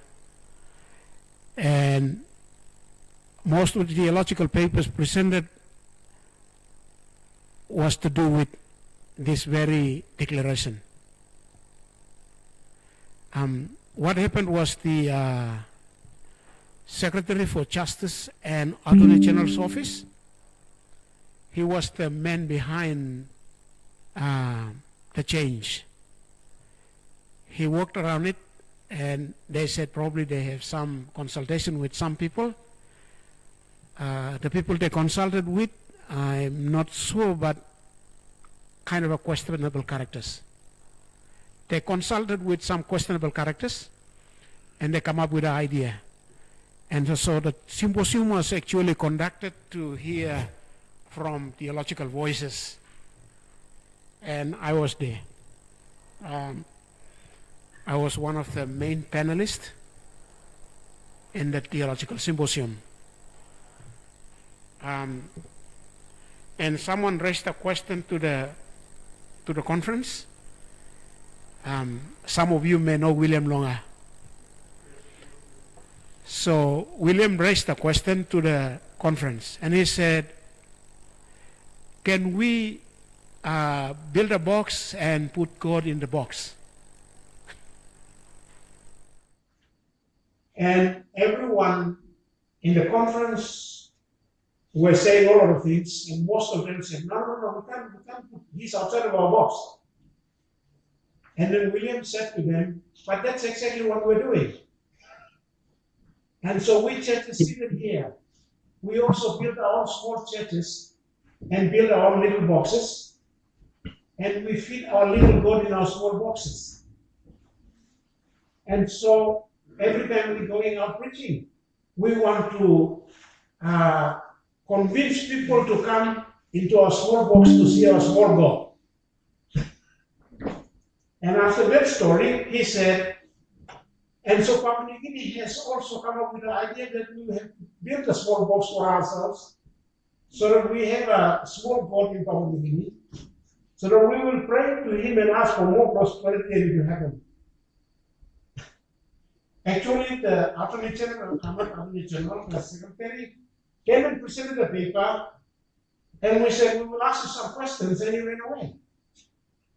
He said, I'm not here to answer anyone's question. You are theologians, you fix it. And most of the big men from the church were really upset with the secretary. You changed the things around without talking to us. Whom did you talk to? And so those were some of our beautiful times discussing all those things. And we painted different pictures to help. Now, that is called domestication of God. So Papua New Guinea is trying to domesticate God. So when I talk about domestication, I will use another illustration to help you understand. In our culture, we look after dogs, right? And then raise them as hunting dogs. We use them to hunt for us and bring meat, right? Now, when the dog catches a bandicoot, we eat the meat, and what do we give it to the dog? The bones and skin, and we eat all the good things. So I said to them, we are doing the same thing with God in Papua New Guinea. We create all lot of little contracts and covenants with God, and now the whole idea building around we creating those things is to receive blessing from God. Now what do we feed him with? Violence, Nothing good. stealing, misappropriation, murder. That's what we feed him with. I'm just dropping things for you to think. You raised a question, so I'm dropping it. Thank you. What do you think? Thank you.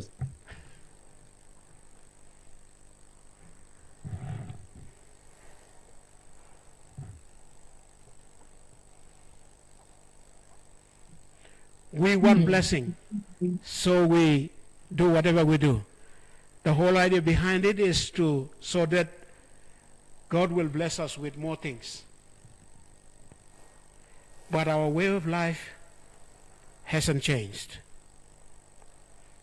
I just read the election news just this last hour about what happened in one of the election areas.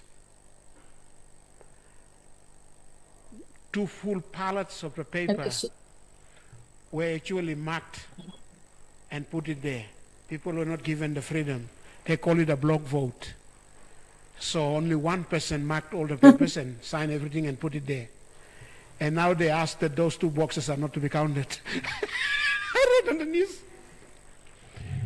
And just that one have now made the election observers, asking the Highlands region to be very, very careful in the next election, because that has become a culture in the Highlands now.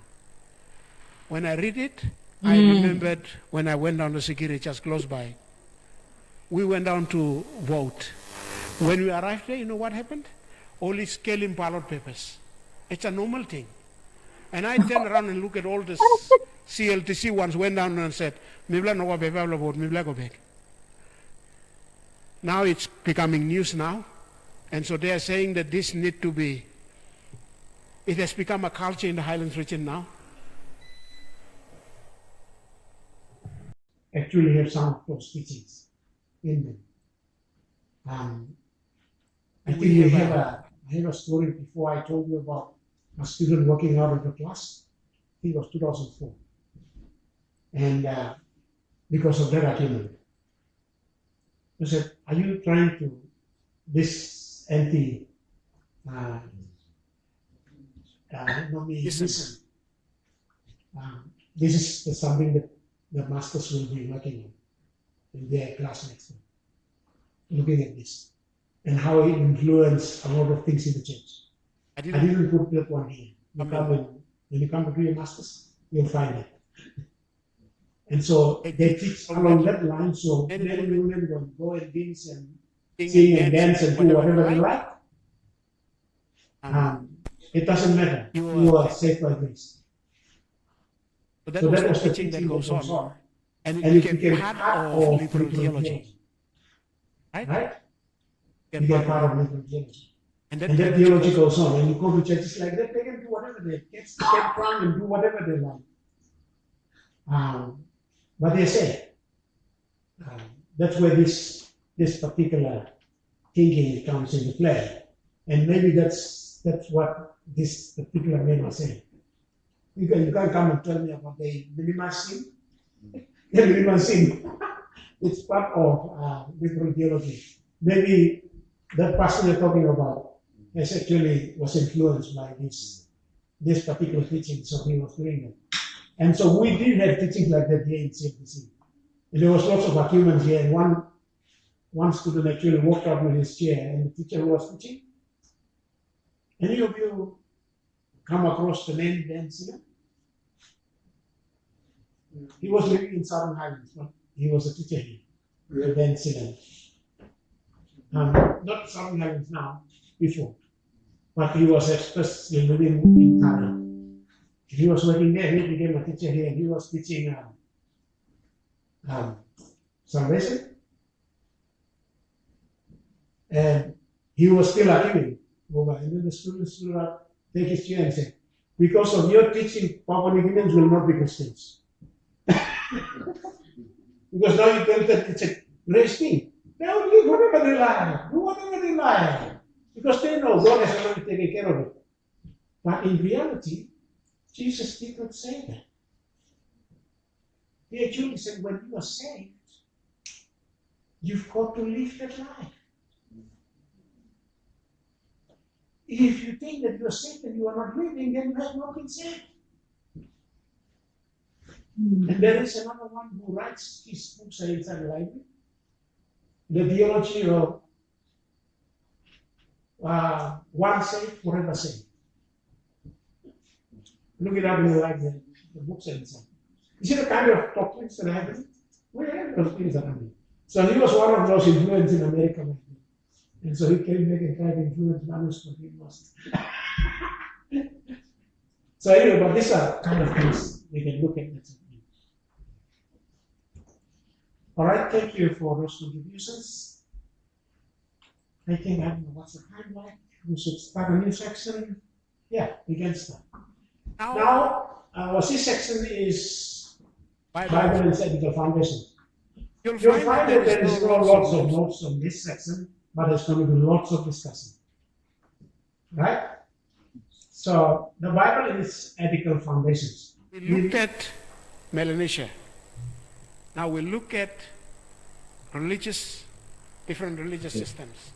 And then we spend almost some time with the secular and Western ethics. which is mostly influencing our behaviors today, whether we like it or not. Even the way we look at things and read and write is always influenced by that. And then now we come to the scriptural ones. You will find something similar to your Melanesian way. There will be some similarities. Now, by biblical and Christian theological ethics, by contrast, is firmly grounded in what is revealed about God in the Christian scriptures. Christian scriptures are the basis and the foundation of biblical and Christian theological ethics. Now, here are the sources. The first one I'd like to talk about, the first one is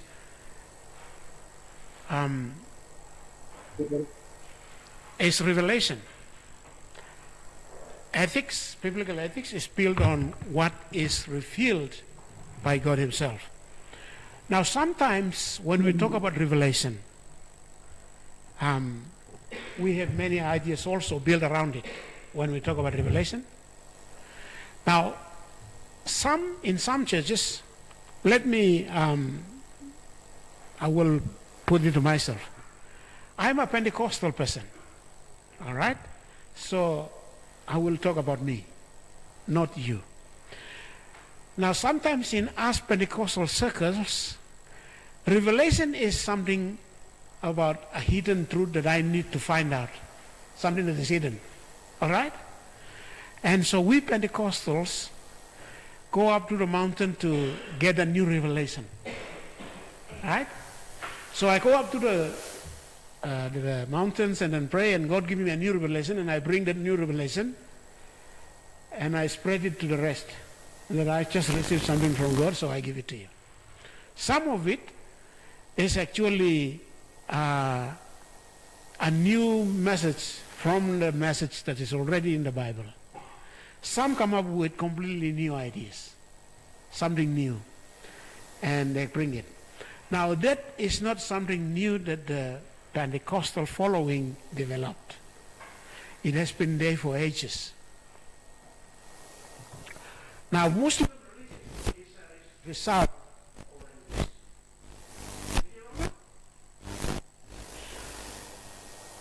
Muhammad, Hello. a young person. Are you listening? You hearing us or no? No, Lady- you're fading. Fading. Oh, I don't know whether the battery in my microphone may have run away. Maybe Can you hear me? You're not hearing me. Nope. Hello, Potmospi, you hear me? Yes, now. Yes. Okay. Late team, can you hear me? Yes. Okay, good. I am talking about revelation now. Maybe you missed some things that I have said, and I said revelation means different things to different people. And I used my Pentecostal background as a way of explaining it and how the Pentecostals understood revelation is. Sometimes we think that revelation is something new that I must go pray and receive from God. Maybe other denominations also will identify with that, but I will use me. Reason why I'm using me is because I don't want to offend anyone else. And those revelations sometimes is coming, and I bring it, and the gospel, it's what the Word of God says. Sometimes it's a new one, probably because I'm praying and I received a revelation. One of the examples was when I was home, there was a church that prayed and asked for a new revelation, and the prayer warrior received a revelation that there was a Sanguma man in the community. And so the Christians went there and actually went into his house and took out some kind of powder from his house, and they said, that's the poison. But that old man, unfortunately,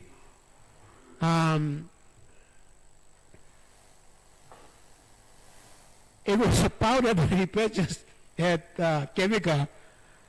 It's a medicine for giving it to his pig, so that his pig will grow healthy and nice. And the prayer warriors prayed and believed that was the poison. And they took it and they break his house and they brought the police in. And the police arrived and took the powder, and they didn't know what it was. They took it, and when the medical specialists checked it, they said, no, it's not poison, it's medicine for pig. And so the revelation, papaya.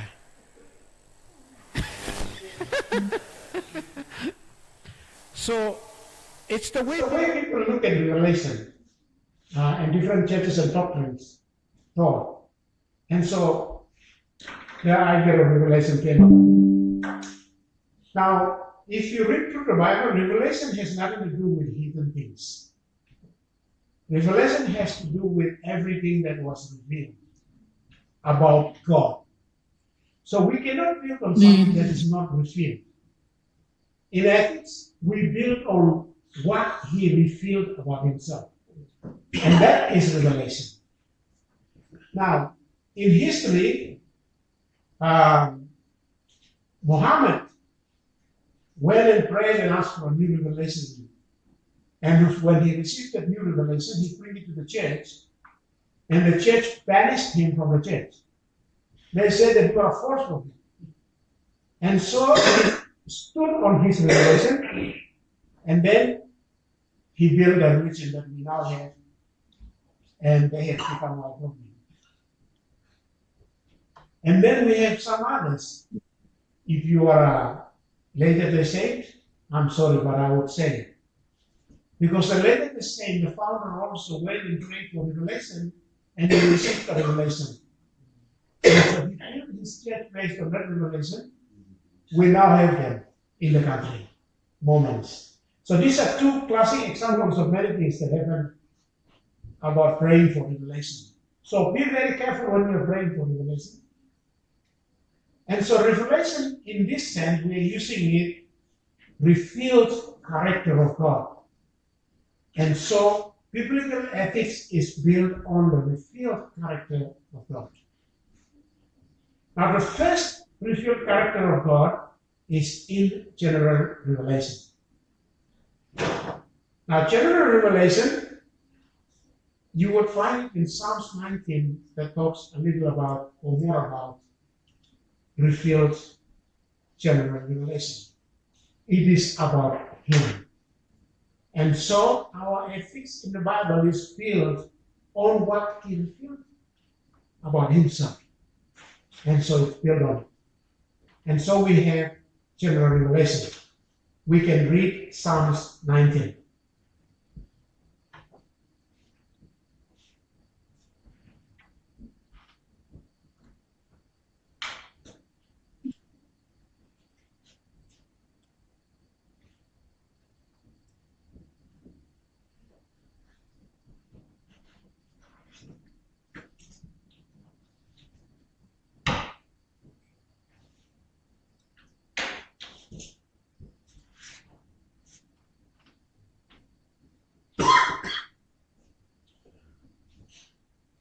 Anyone there?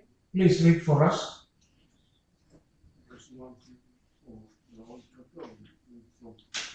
You can read few verses, just an example from Scripture. Psalms 19, verse 1.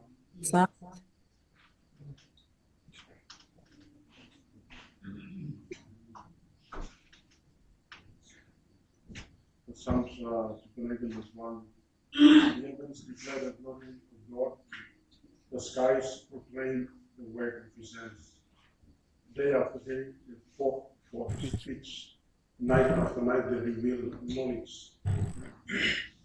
They have no speech. They use no words. No sound is heard from them. Yet their voice goes out into all the earth. their voice, their words to the ends of the world. In the heavens, God has pitched a tent for the sun. It is like a bridegroom coming out of his chamber, like a champion rejoicing to run his course. Rises the one end of the heavens and makes the second to the other. Nothing is deprived of his will. Verse 6. I continue. You can continue. The Lord is perfect, blessing the soul. The statutes of the Lord are trustworthy, making wise the simple. Verse 8. The precept of the Lord are right, to the heart. The commands of the Lord are radiant, giving light to the eyes. Verse 9. The fear of the Lord is pure and forever. The decrees of the Lord are firm, and all of them are righteous. They are more precious than gold, than much pure gold. They are sweeter than honey from the honeycomb. By them your servant is warned. In keeping them there is great reward. All right, thank you. When you read that psalm, what do you say about God in that psalm?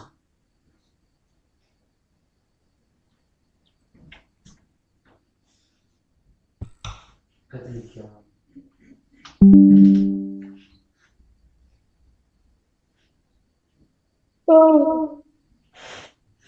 when I look at the sun, I see that God's creation itself within who God is. From the ends of the earth, from the rising of the sun, the going of the sun, it speaks of the creation of the God, authority that God has, and everything that we see, even though they didn't speak, but they reveal who God is. And when I reflect on it, it's like this is one of the challenges, one of the convictions that I have when I face privilege. That I look at the creation and say, wow, who is He that created all these things, the moon and the sun? But only God can do this. So my understanding is God will reveal Himself through His creation. All right, thank you. Yes. The creation here, when the psalmist put it in this chapter, tells about some of who God is, His character. The first one identifies He is the Creator. Nothing exists outside of Him. As he identifies one of his characters, he is the Creator. What else can you identify?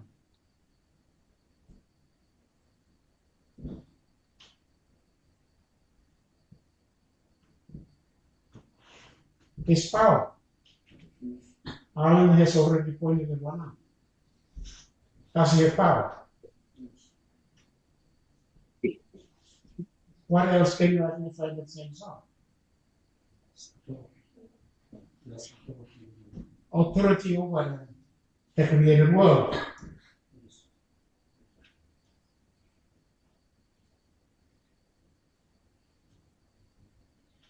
What else do you find?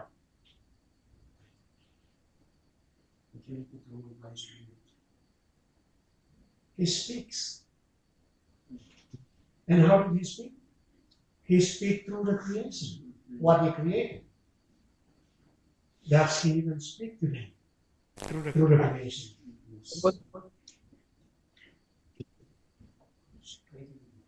Creativity. His beauty. He speaks a lot about his one son.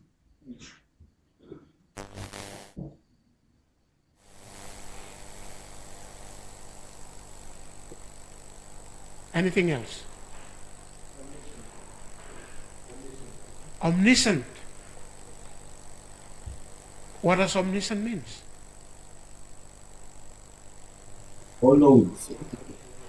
He's present God is everywhere. present everywhere. Alex? It is perfect. He is So he righteous. based from the creation about his perfection as well.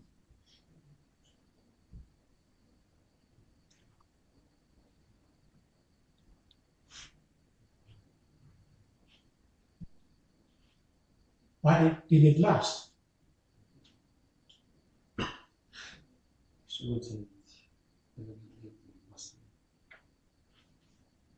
Yes.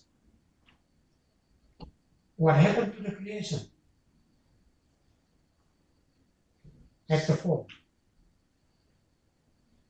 The psalmist didn't name this one. He only enjoyed that God's voice is out there. It also carries a message. You look at the beauty and measure yourself up against the beauty. Right? Do we measure ourselves up against the beauty? Sometimes. Yeah.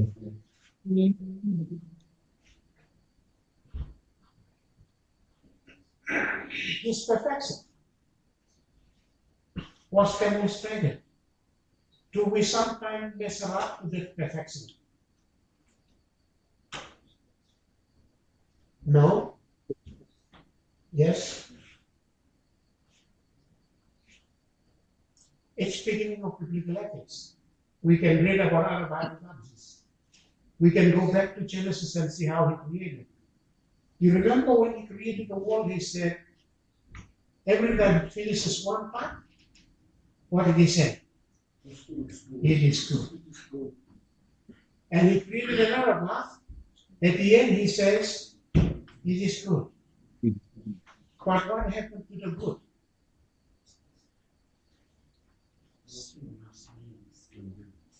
Now, It was. a very stupid ethics question. Is that all right? Yes.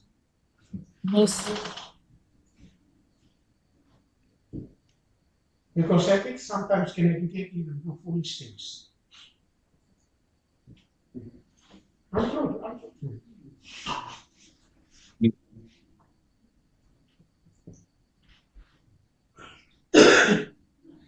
A bottle of beer.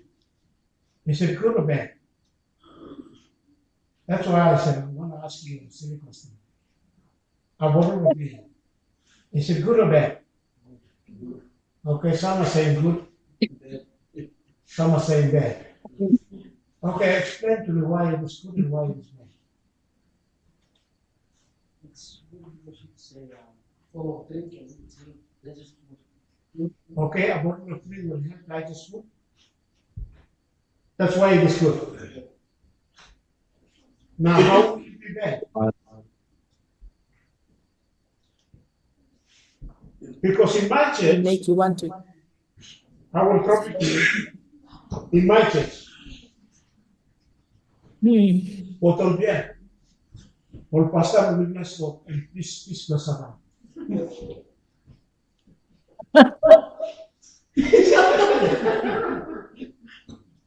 Why am I answering this question? Because it's an ethics class. I will bring everything out in the open. As I have said, what is driving me is important in ethics. Now, because in ethics class, in one of my other ethics class, after class finished, one of my students said, now I'm going to enjoy a bottle of beer. So I'm not asking you to enjoy a bottle of beer. I want you to understand ethics. Now, that bottle of beer came from where?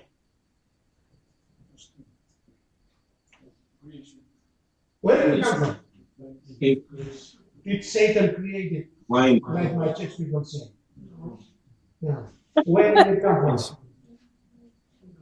Creation. From the beautiful things that God has created and said what? It's good. It is good. But now Satan gets the blame. Please. for putting piece in that bottle.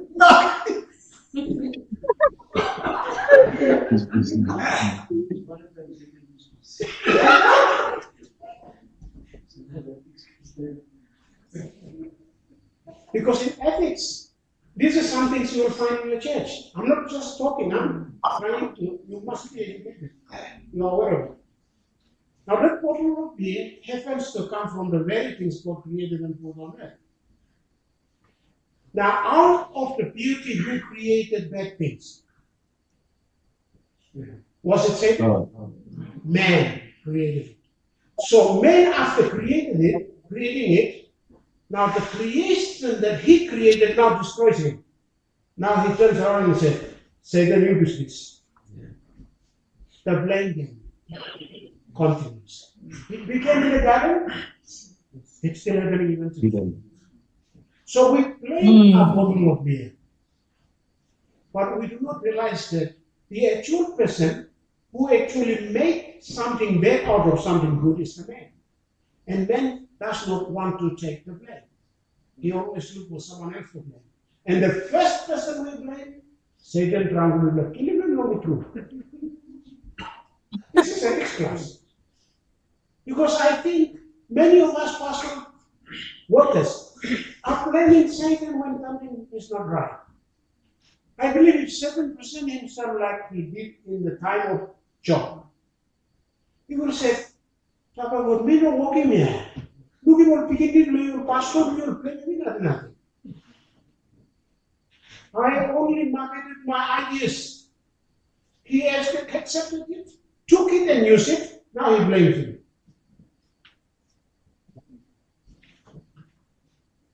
The beauty God created, men out of the beauty created something that's not right.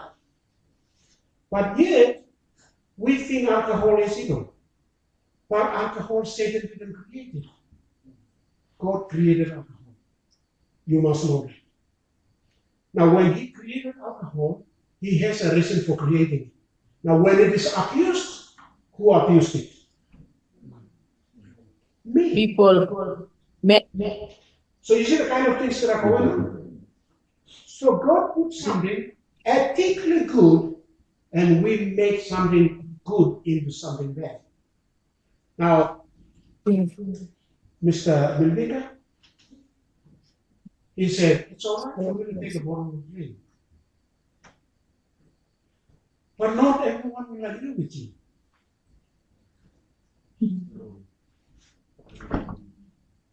Because we are not in the same thinking. Because different groups have different way of thinking and understanding. Now, when you look at someone who drinks a bottle of beer, and you point the fingers at that person, and if you drink beer, you see man. Remember? We all do it. Me too. But the thing is that the very thing you accuse against the other, you also take it in every day. But he didn't realize it. He took the one that was extracted, but you are taking the one that is not extracted. Now, how many of you eat mau banana today? You eat it. Did you know that alcohol was nicely mixed in the banana you took it? Because the banana, for an alcohol, someone who creates alcohol, he brings all the bananas, put them together, and he ferments it, and alcohol comes out of it. Because when God created everything, he put alcohol in those foodstuffs that you take. And you take it in. Because alcohol has a place in your digestive system. It helps to do what? Break the food. It produces a liquid in your body. Now that liquid is collected in your body. Now when you eat some hard stuff and your stomach is finding it difficult to break it, your body releases that liquid. Now that liquid is pure alcohol. And all of us carry that liquid in us. God created his beauty and his revelation is there. But men mix it up and twist it and make it bad. and happiness. This about the book kind of people strong. Now we be the same on the truth and how to kind of person. I only need to help them come out of it. Walk alongside them and tell them that alcohol concentrated in collecting and drinking and not good value, it will destroy you. Because God has actually mixed it really well in the food you are already eating. Why do you have to collect them and brew them? It's already there in the food you eat. Is it a kind of things? So I'm bringing this up because when God created all these things, they speak to us, something beautiful was placed there. Now, how will you deal with people who are abusing? How will you educate them? Take them out of there so that they won't use it. How many of you don't like people who smoke? Say, yes, laws. You're a smoker. Keep it in your mind when you get out of here, you can go and do whatever you like in your home church.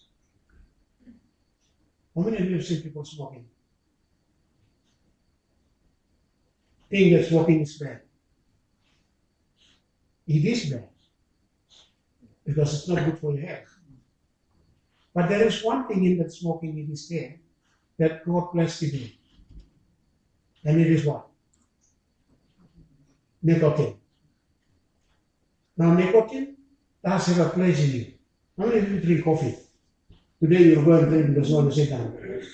You will find the same substance in the smoke in the nicotine. How many of you drink Coca-Cola today? It's there.